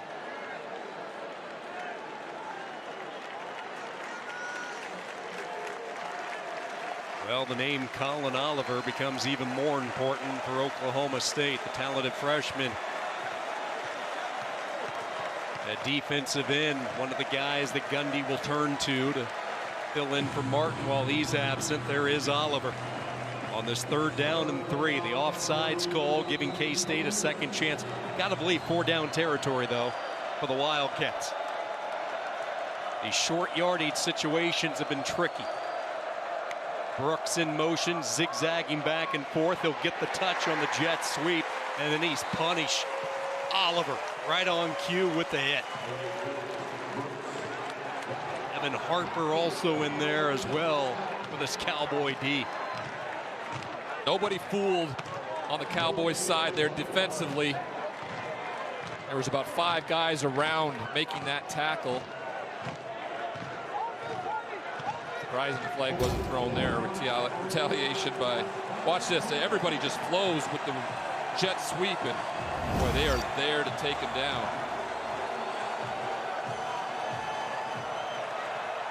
Kansas State perfect on 4th downs this season, 3 for 3. Lewis, reverse pivot, giving up a lot of ground, running for his life, still on his feet. He's going to try to run for the 1st down, nowhere close, and the Cowboy D stiffens up. That's a lot of running for a loss there on 4th down. You have to get rid of the football in some way. Wasn't a very inventive play call there to reach for the 1st down with the throwing part of it, and then he utilizes his legs, but no one else is scrambling for him. He tries to make it work with his legs and comes up short once again. Those scramble situations, you're the receiver. What do you do there to help out your quarterback? Well, you work on this in practice. You call it the scramble drill for a reason. You have certain points on the field that the receivers go to. You have one receiver that breaks deep, that just flat out takes off for a big play, and then you have other layers along the way, and it just seemed nobody was really moving along with Lewis to try to find an opening. Dominic Richardson on the change of possession gets 2. Richardson exploded late last year. The regular season finale at Baylor, he rushed for 169 yards, had 3 touchdowns on 23 carries. He's the young guy on this loaded depth chart when you look at L.D. Brown, the 5th-year senior, Desmond Jackson, a 5th-year senior, and then the transfer Jaylen Warren.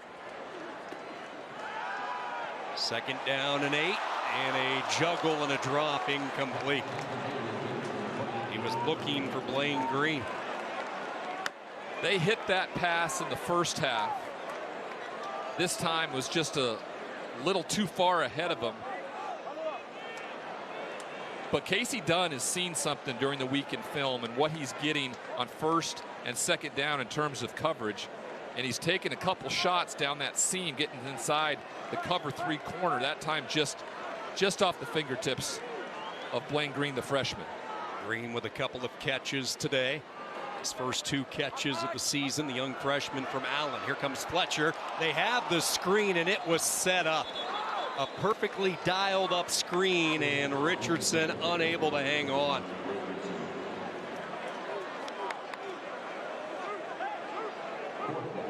They've dialed up that screen now for a 3rd time. This time was perfectly executed. Dominic Richardson just stumbled a bit when the ball was presented. Nick Allen was right on top of Spencer Sanders, but he was able to backpedal his way to get an accurate throw there. Hasn't this game come to a screeching halt after a wild first half? Very similar to last week's game with Oklahoma State. They scored 21 points in the first half and then went scoreless the rest of the way, winning that game 21-20.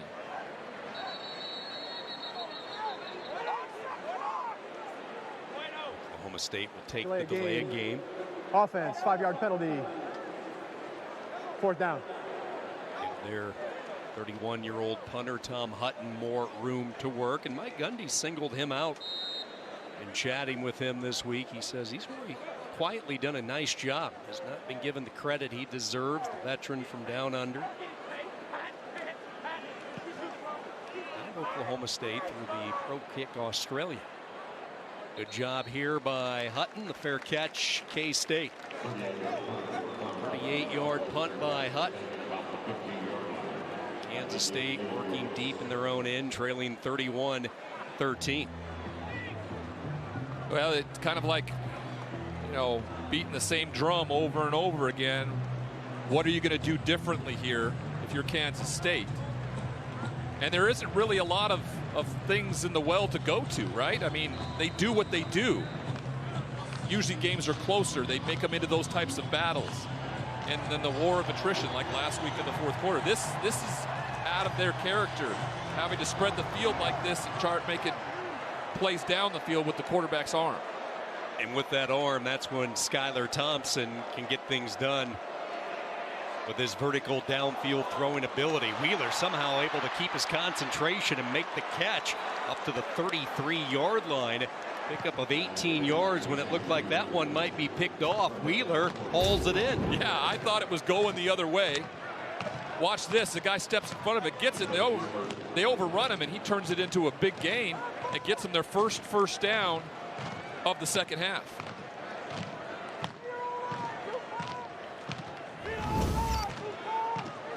Jason Taylor, who has a tendency to come up with the timely play, nearly had another from his Cowboy safety position in there for the injured Trey Steerlin. First down, play fake. Lewis rolls right, has time, and a nice catch is made. Throw a bit behind Knowles. He was able to adjust it.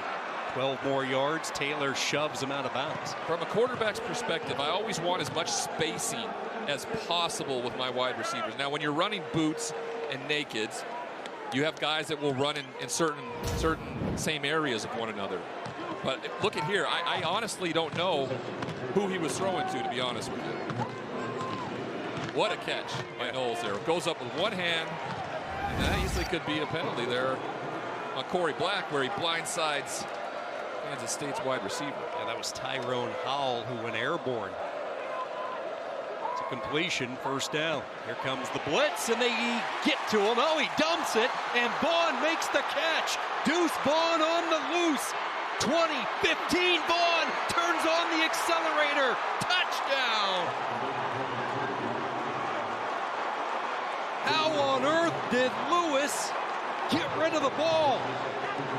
He knew where his outlet was, and as he's getting pulled down, he flips it to Deuce Vaughn, who does the rest. The speedster, absolutely no one in front of him because they were in straight man coverage. Flies down the sideline for a touchdown.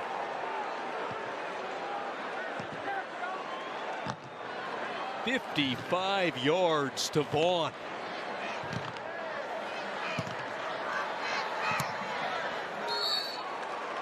Peyton Winkle with the point after, and Kansas State inches a little closer.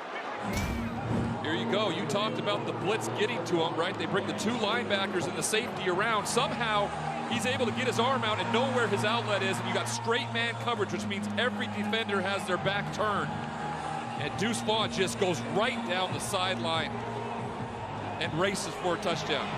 Look again, all over him. He knows where his outlet is. No one has him man-to-man, and every defender has their back turned, and he outraces everybody to the end zone. Great block by Landry Weber there to set up that touchdown. That's the spark this team needed. They've gotten stops on defense. Jaylen Lewis provides the spark with a great play in the pocket to know where his outlet is when he's under pressure. Showed some toughness, showed some poise, showed some strength to keep upright and get that throw off to Vaughn. Oh, that's a confidence builder in one quick play. If you're a young quarterback like Lewis.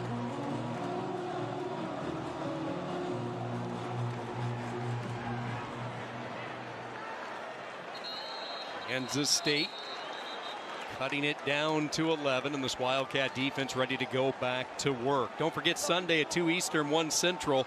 Big 12 soccer is back on the pitch as the Wildcats take on the Red Raiders in Lubbock, and then the Cowgirls battle the Jayhawks here in Stillwater. And a reminder that it's never too early to talk Big 12 hoops. Big 12 has released their conference schedules, and in October, Big 12 Media Days will kick off our coverage. First up, the women, October 19th, then the men on the 20th, live from the T-Mobile Center in Kansas City. It's all right here on the Big 12 now. First and 10 from the 25, and Kansas State breathing a little fire. Jalen Pickle and Felix Anudike Uzama sandwiching the Okie State running back. They've been doing their job the entire second half. The offense finally contributed. Now, let's see what the defense can do. They go up tempo, spread it out on this 2nd and 10. Sanders hit as he throws, and it's too tall, incomplete. Martin unable to reel it in. The throw sailed on Sanders, and Cowboy offense that could do no wrong in the first half really struggling in this quarter. Well, what's really been the struggle for them is protecting the quarterback. That's been the biggest issue right here. Spencer Sanders has had people at his feet, and any quarterback out there knows exactly what I'm talking about. When you got guys around your feet, you don't feel comfortable. You don't set your feet and let it fly with accuracy. Sanders just 3 of 9 in this 3rd quarter. And he's going to take a shot. Home run ball into double coverage, and it's intercepted. But was he in bounds? No. Out of bounds, they say. But K-State will get the stop.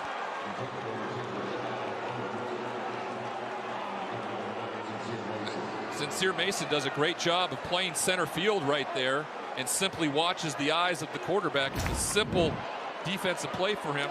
As he runs across the field, goes up and catches it, but gets pulled out of bounds before he fully takes control of the football. It would have been just like a punt. An interception always gets the team a little bit more hyped, but with the return where they're punting from, they could get the ball in a similar spot here. Mason, one of the additions via the transfer portal from Kennesaw State. They added a bunch this offseason to try to shore up some holes defensively in the secondary with Brents, Yeast, Mason, all coming via the transfer portal. All right. Do you stick with Jaylen Lewis, who just put together a great play, or do you have what you've been doing in mind here with Will Howard? We'll see. He has given him a spark. And a week ago, I felt like he gave them a spark, and Jaren's coming back out there after that big play to get them on the scoreboard. Cut this lead to 11 points in the second half. This crowd getting a little antsy on a Saturday night in Stillwater as we wind down the 3rd quarter. Play fake. Lewis rolls right, pressured, and he's able to get rid of it. Driven down to the turf by Devin Harper.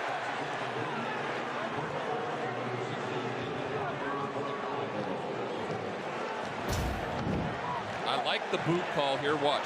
Play action fake. Not fooled as Harper as he goes right for that quarterback. Good job of Lewis getting rid of it. Because he got hit as he did and the ball didn't get past the line of scrimmage, I think they gave them the benefit of the doubt of the ball being in the vicinity of a wide receiver. Skylar Thompson injured a couple of games ago. He was throwing the football around. They're hoping to get him back this season. Forced to play the role of the spectator here tonight. Vaughn thrown for a loss, a big loss back to the 25-yard line. That's Israel Antwine, making his 27th start, the transfer from Colorado. Not fooled at all. He burst through the line of scrimmage and gets his hand on the speedy running back, and that will end the third quarter. It was a great quarter for the Kansas State defense. A big play for their offense. Skylar Thompson, he's believing Kansas State in a hole at half, with his defense battling back despite the 2 takeaways from the Cowboys. Deuce loose.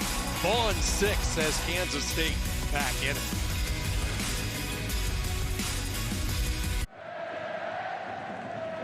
With Shane Sparks, Ryan Leaf, Sean Kinney welcoming you back to Stillwater. Fourth quarter, Big 12 opener, Oklahoma State with a 31-20 lead over Kansas State as we start quarter number 4.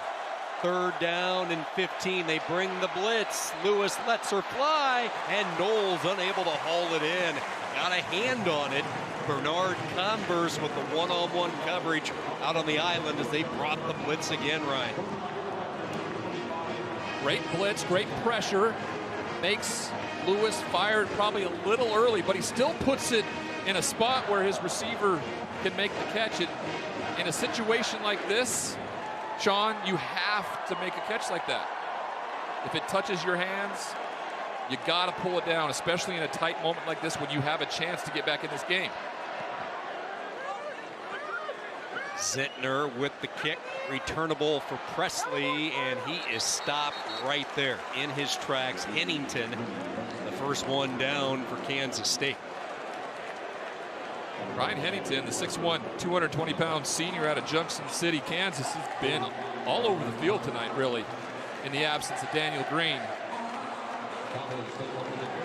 All right, let's dial in on this offense a little bit.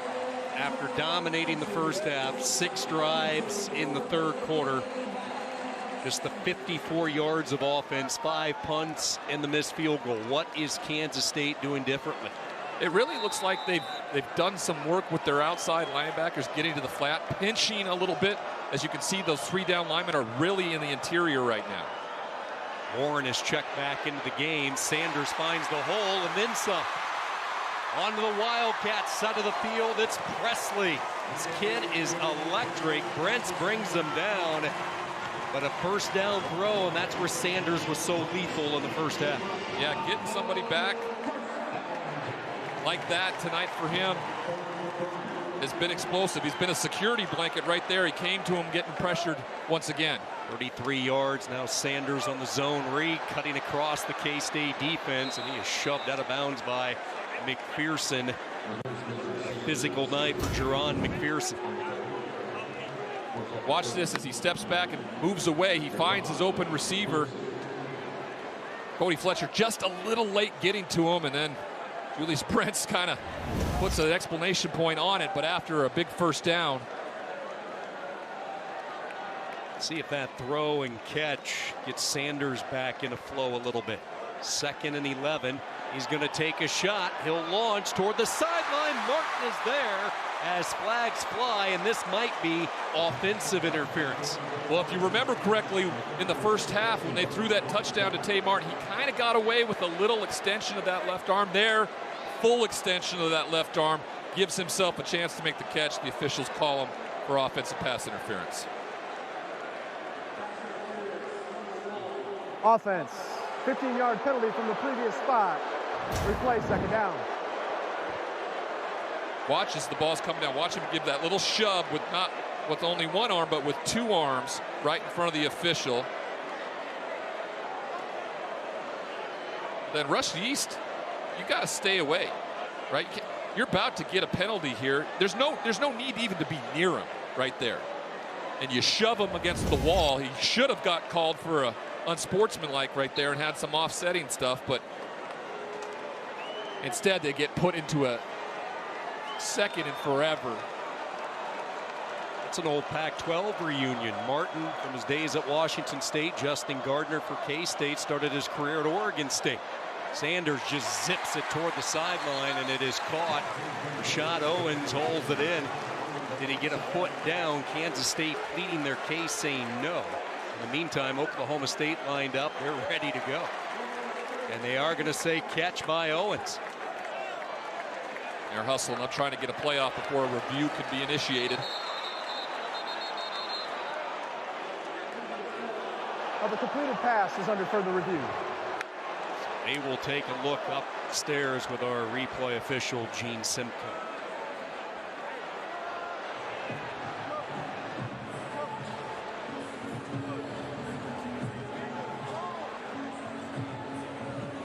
That'll be a big play. That will take it to a 3rd and manageable for this team. If not, they'll be in a very tough position here. As he goes up, watch where that left foot comes down. It looks like it's on the white right there to me. Looks like his toes are on the white. You can really see the little dimples of the turf, field turf, come up where his foot lands. Now, is it conclusive enough for a reversal? The one from the top there seemingly feels like it. I seemingly always get these wrong, though. I would say that's an incomplete pass. Yeah, I would agree. From this view right here.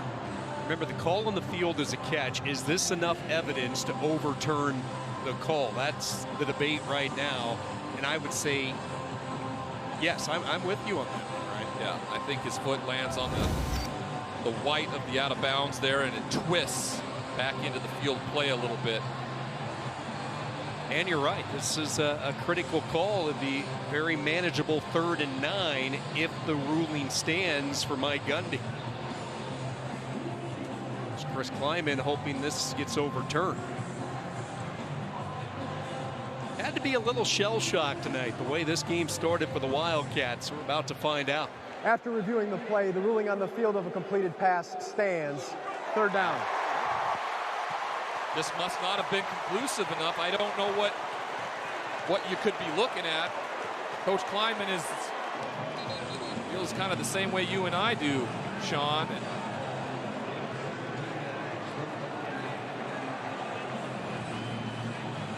Well, now the question becomes, Kansas State get the stop? All of a sudden, 3rd and 9. Right, you don't let that get in your mind here. You get a stop here, you get off the field or make them attempt a very long field goal. Robert Hintz is checked in. He lines up over the nose of the football. A 3-man rush by K-State. Sanders gets rid of it quickly, and it's incomplete. McPherson had a reading on it, the radar lock, and it falls to the turf, setting up a 4th down, and Tom Hutton will come out on to try to pin K-State deep. Yeah, Jerron McPherson has been locked in. You talked about like radar right there. That was a perfect example of him getting to it and breaking up that play. So, of course, the review, subsequent completion has no effect. They are going to punt it.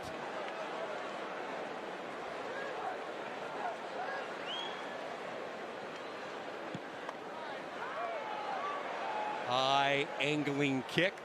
Bearcats signal for at the 7. Well, the decision there, of course, by Kansas State puts this game in jeopardy. 31-20 Oklahoma State. 13 minutes left.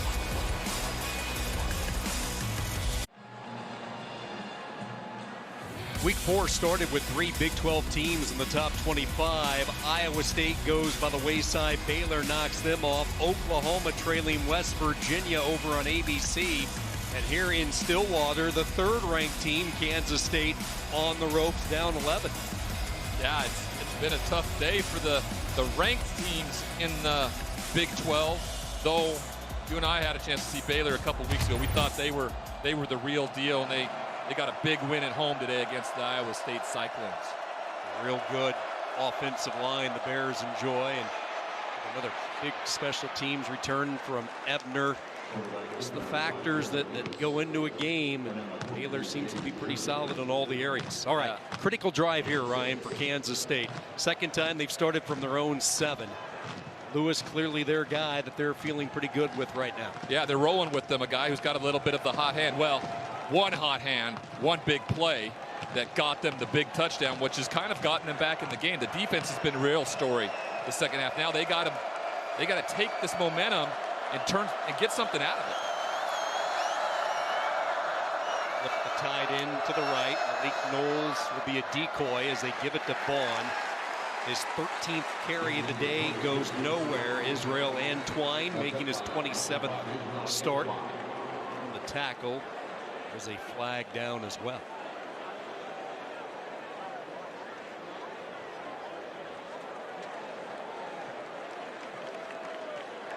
Illegal formation. More than 4 players in the backfield. Offense. That penalty is declined. 3rd down. Choosing to decline the penalty.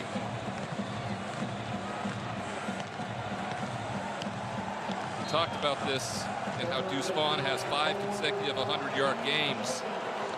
Today, only 21 yards on 13 rushes. He had the big catch, of course, for the touchdown, but has not been the same player simply because they've been behind. They haven't had a chance to really run the football like they wanted to. 5 catches for Vaughn out of the backfield. 3rd down and short. They'll take a shot over the middle, and it's nearly intercepted. Lewis was almost picked off again. Colby Harvell-Peel, who intercepted him back in the first half, nearly had number 2. It's just not what they do offensively, and so it's difficult, especially with this kind of defense that likes to bring pressure and has great defensive backfield that can be back there to break up passes as well as make big plays. We're just expecting a lot out of Jaylen Lewis.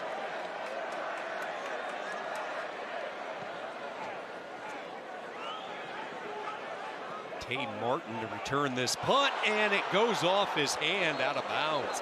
Dangerous decision, flirting with danger, and fortunately for the Cowboys, it skips away. Tay says that one is on me. Cowboys clinging to the 11-point lead.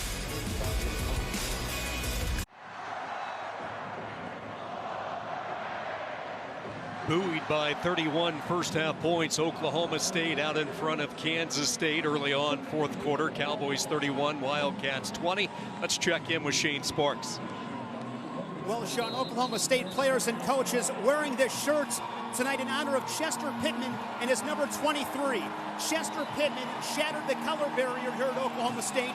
He was the first African-American football player for the Cowboys. He came in 1957, but it was in 1960 in a game at Kansas State. They spoiled the Wildcats' homecoming. He helped lead the Cowboys to their first ever Big 8 conference victory. He later on would go to Kansas State to earn his master's degree. Unfortunately, Chester passed away at the end of last year at the age of 83, but his legacy is shining here in Stillwater. Thank you, Shane. Boy, it certainly is. What a nice tribute, a way to remember. Ironically, here we are, Oklahoma State, Kansas State, just like we were, as Shane described so many years ago. This team offensively is just a different looking squad when Jaylen Warren's on the field. Yeah, and they're able to do a lot of things. He can catch the ball out of the backfield, and then, of course, his ability to run downhill over his pads is a game changer. 19 carries. This will be his 20th rush of the night, trying to hit the 100-yard mark, and he is driven down, shouldered down by Timmy Horn, the transfer from Charlotte. He was elected a team captain before he even played a snap at K-State. He's that demonstrative in the locker room. Are going to move the stick, so a first down for Oklahoma State. And this game really has become a field position battle, and the Cowboys content. You know, they're going to use a lot of the play clock. Punter has done a nice job, and they're going to make Kansas State try to move the football the length of the field. Warren knifing his way up to the 45. Yeah, I think it was a big reason why Mike Gundy chose to punt it when they were inside their own 50 there, you know, because they know that this Kansas State team has been stagnant at best. And they were going to start to play the field position game, like you said, here in the second half with the lead. Second down, Sanders whips it out. Martin makes the catch, slips free from a defender. Yeast down the sideline, and he is finally knocked out by T.J. Smith. Rush Yeast just whiffed on the tackle. Smith able to get enough on the shove to stop the explosive Martin. Wonderful job of avoiding the tackle and then just exploding with the size and speed of Tay Martin. They pick up another big first down. They haven't had many explosive plays in the second half, but Tay Martin makes one happen there with his size, his speed, and we have a Kansas State player that is down. Defense that doesn't want to lose anybody else. Again, no Khalid Duke. He is out for the year, the exceptional pass rusher up front. Then no Reggie Stubblefield tonight. He is out with an injury. He was instrumental last week. They used him in the nickel package quite a bit, facing Carson Strong, a high-powered Nevada offense. And it looks like it is another secondary player, T.J. Smith, who's coming off an injury a year ago, that is down on the turf for Kansas State.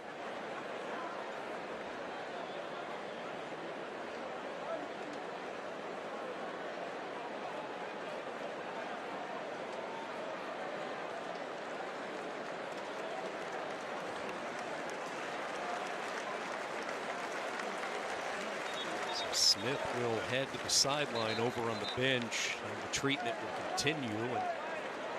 And secondary that was so short-handed a year ago, Kleiman and defensive coordinator Joe Klanderman hit the transfer portal really heavily, try to shore up the difference a little bit.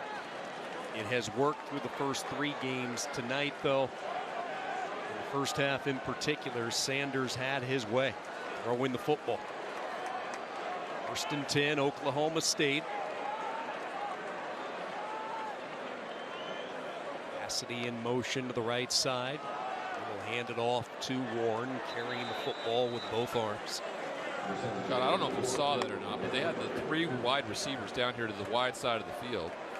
Kansas State kind of matched it, but then started bringing pressure right at the snap. And if you're a quarterback and you see 3 on 2 out there, there's an opportunity to be had. Over the middle, Warren makes the catch, and then a collision with Cody Fletcher. Short gain, 4, maybe 5 yards, bringing up a third down. Clock continues to move. That's the Cowboy ally right now. Got to commend this Kansas State defense for how they've come out at halftime and played the second half, because they absolutely got run over in the first half. They lost their best player on defense due to a targeting call in Daniel Green, and they've really bowed up and played some solid defense here. And once again, they got an opportunity to get their defense off the field with a third down.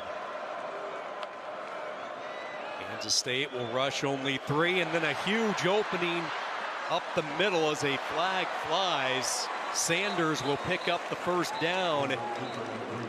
But this might be coming back. It looked like Hennington was held with the outside containment. Holding number 61. Offense, 10-yard penalty from the previous spot. Still third down. Jake Springfield working at right tackle. That's a new position for him. The walk-on who was given a scholarship prior to the start of last season. Anytime your quarterback takes off and runs like that, a lot of times you'll just hang on to a shoulder pad as he goes the other direction, because he's not ready for it to happen, and he doesn't think it's going to get exposed. And sure enough, he just tugs on Superman's cape there, and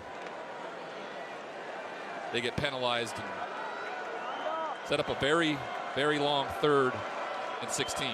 8 penalties for 79 yards. Docked on the Cowboys. 3rd down and long. Sanders will just settle to the flats.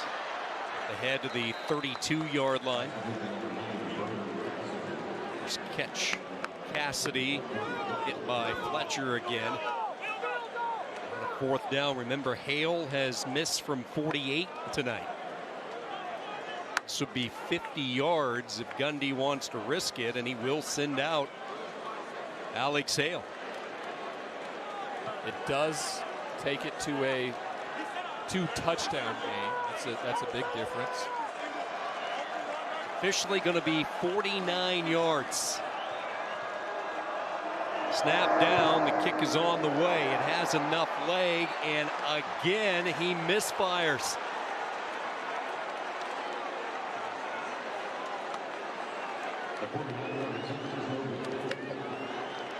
Well, there goes the field position game. Kansas State given a little bit of a break, and Kleiman's Wildcats take advantage.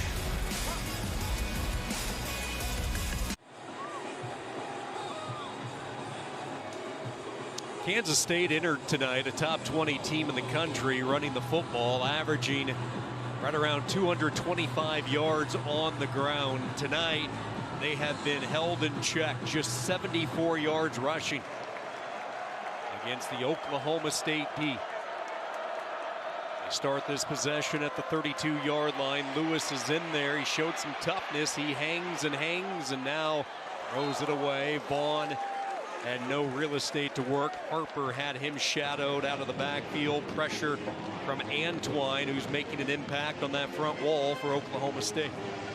Wears a heck of a good number, too. But this defensive backfield is absolutely sticking on these wide receivers like glue. I mean, there is no separation at all anywhere for Lewis to go with the football when he's scrambling. That's really impressive to do that in space when you're going up man against man.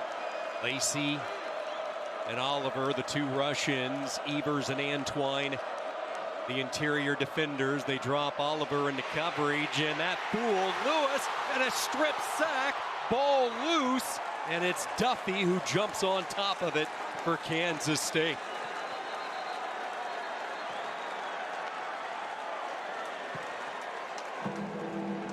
Tyler Lacey, the honorable mention All Big 12 defender, able to crank it up that time and get in and cause disruption. Or as good as the offense was in the first half, the defense for Oklahoma State has been that good in the second half. Albeit one play that they really did a good job and got a ton of pressure on that it resulted in a touchdown. They have been magnificent on defense. How many third and longs tonight for Kansas State? And third and long for Kansas State really is 3rd and 6+, period. They don't have the call sheet to get it done from outside of that. Lewis, low throw. Brooks unable to dig it out. Tanner McAllister had the coverage. The Cowboy defense continues to ring the bell for Oklahoma State. They are making play after play tonight when they need them. You know, if you're Jim Knowles and you're calling the defense and you know that your defensive backs are going to be able to do what they do, and that's stick to their guys, that allows him to do so much with those linebackers and those defensive fronts to mix and match and rush the passer. Knowles, the Philly native, coached at Cornell in the Ivy League. And again, it's Oklahoma State having some issues handling the punt. They're able to get back on it. Andre Weber was close, coming up with a big takeaway. Cowboys hang on, though. Presley breathing a little bit easier, even a smile underneath the helmet. Cowboys by 11.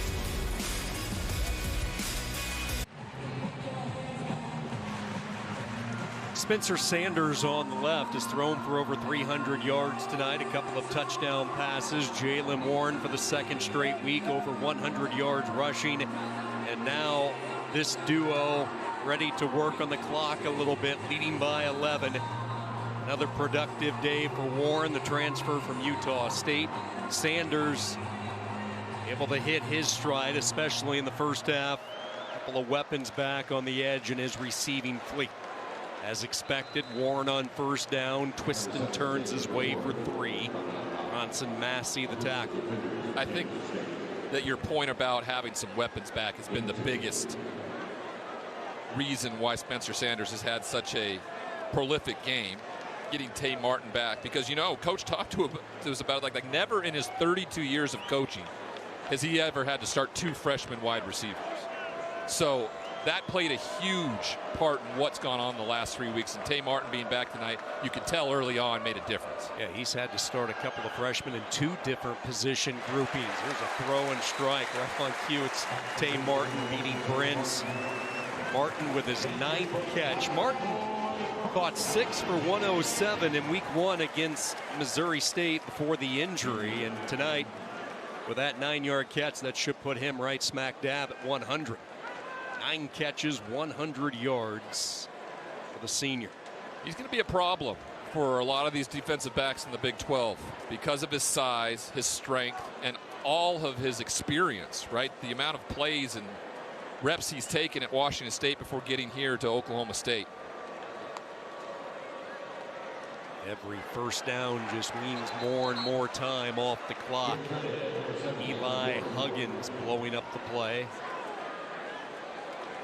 First time we've really said Eli's name tonight, and Coach really talked about him a ton, about how he was so difficult to block and how he could get off blocks and make big plays. And well, there's a big one there. We got the 3 timeouts left for Kansas State. The clock now down to 4 minutes. They have not been able to do anything offensively except for that one explosive play in the second half, and they need to get this ball back once again and need to really get a takeaway or do something in the special teams, because offense has really let them down.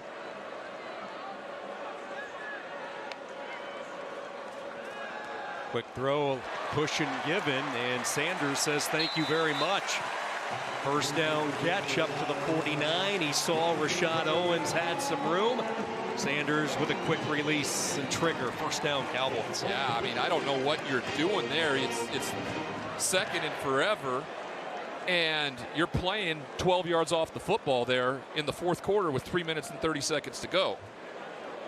That's inexplicable. Either a bust by the defensive coordinator there and a call, or just simply on his part just giving the receiver too much cushion. Great pitch and catch there by Spencer Sanders.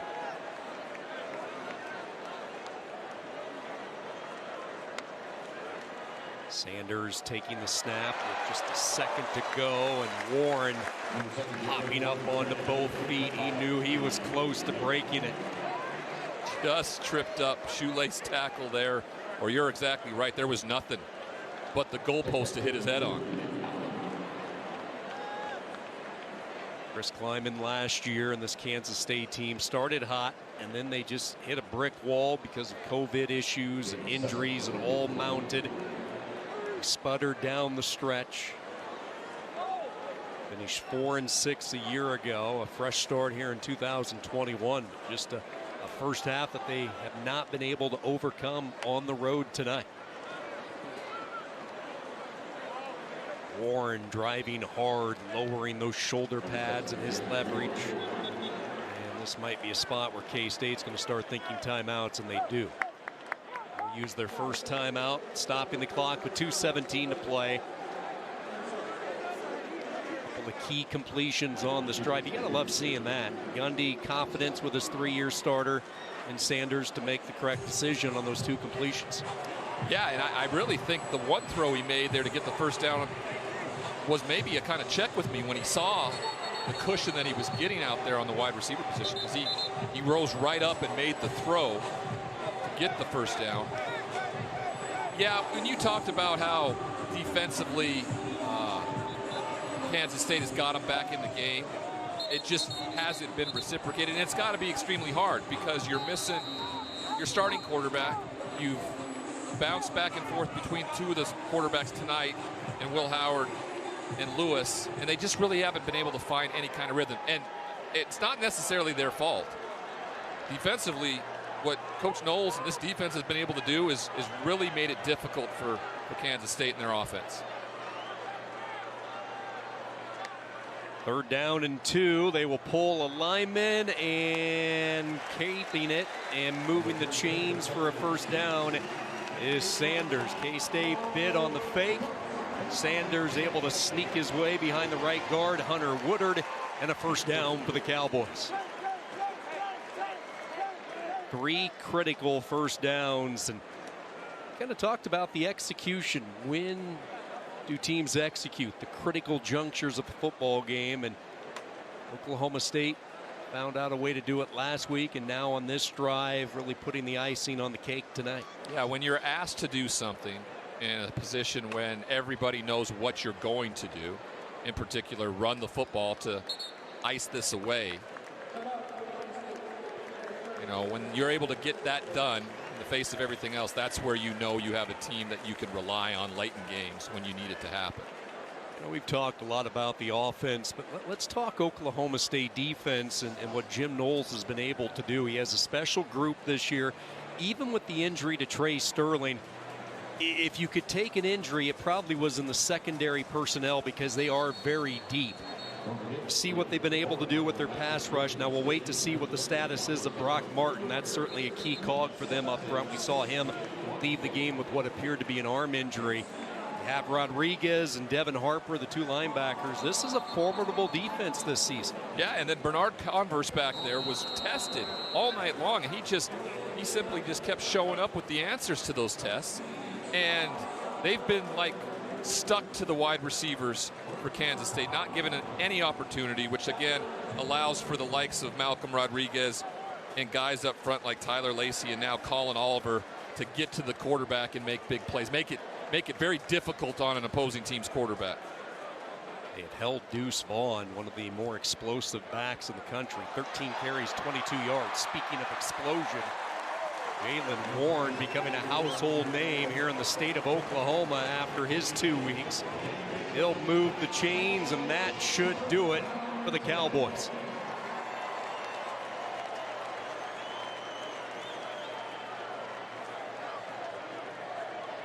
I'll be honest, you know, you and I talked leading into this game, was a little surprised that Oklahoma State was such a favorite with the way that Kansas State had played. But when you talk about a team kind of being one-dimensional and not having the quarterback, we talked about how the experience of maybe Spencer Sanders could be the difference, and it certainly was tonight.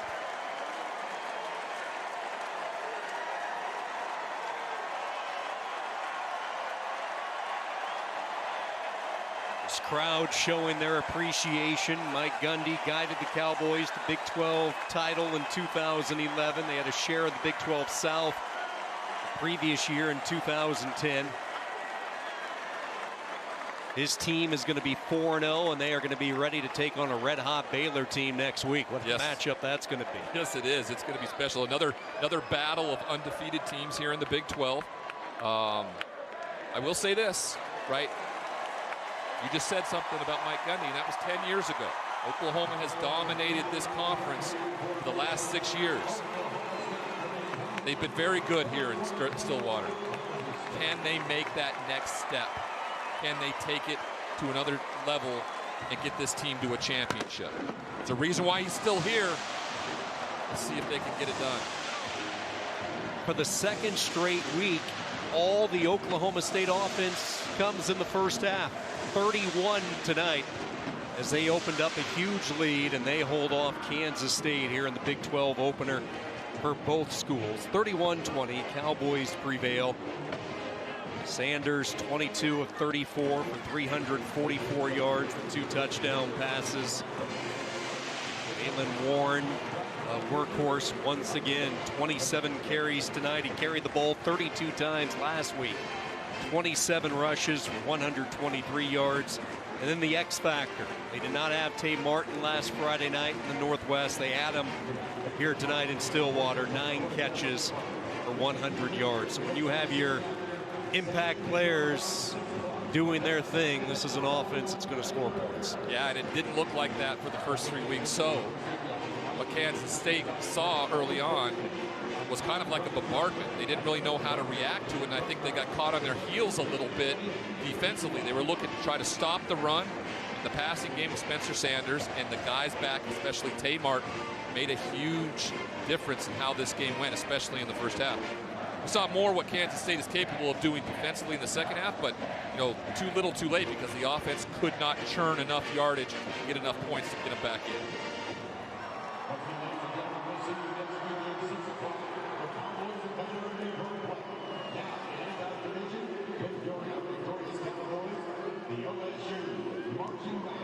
Deuce Vaughn and the Wildcats will look to regroup next week.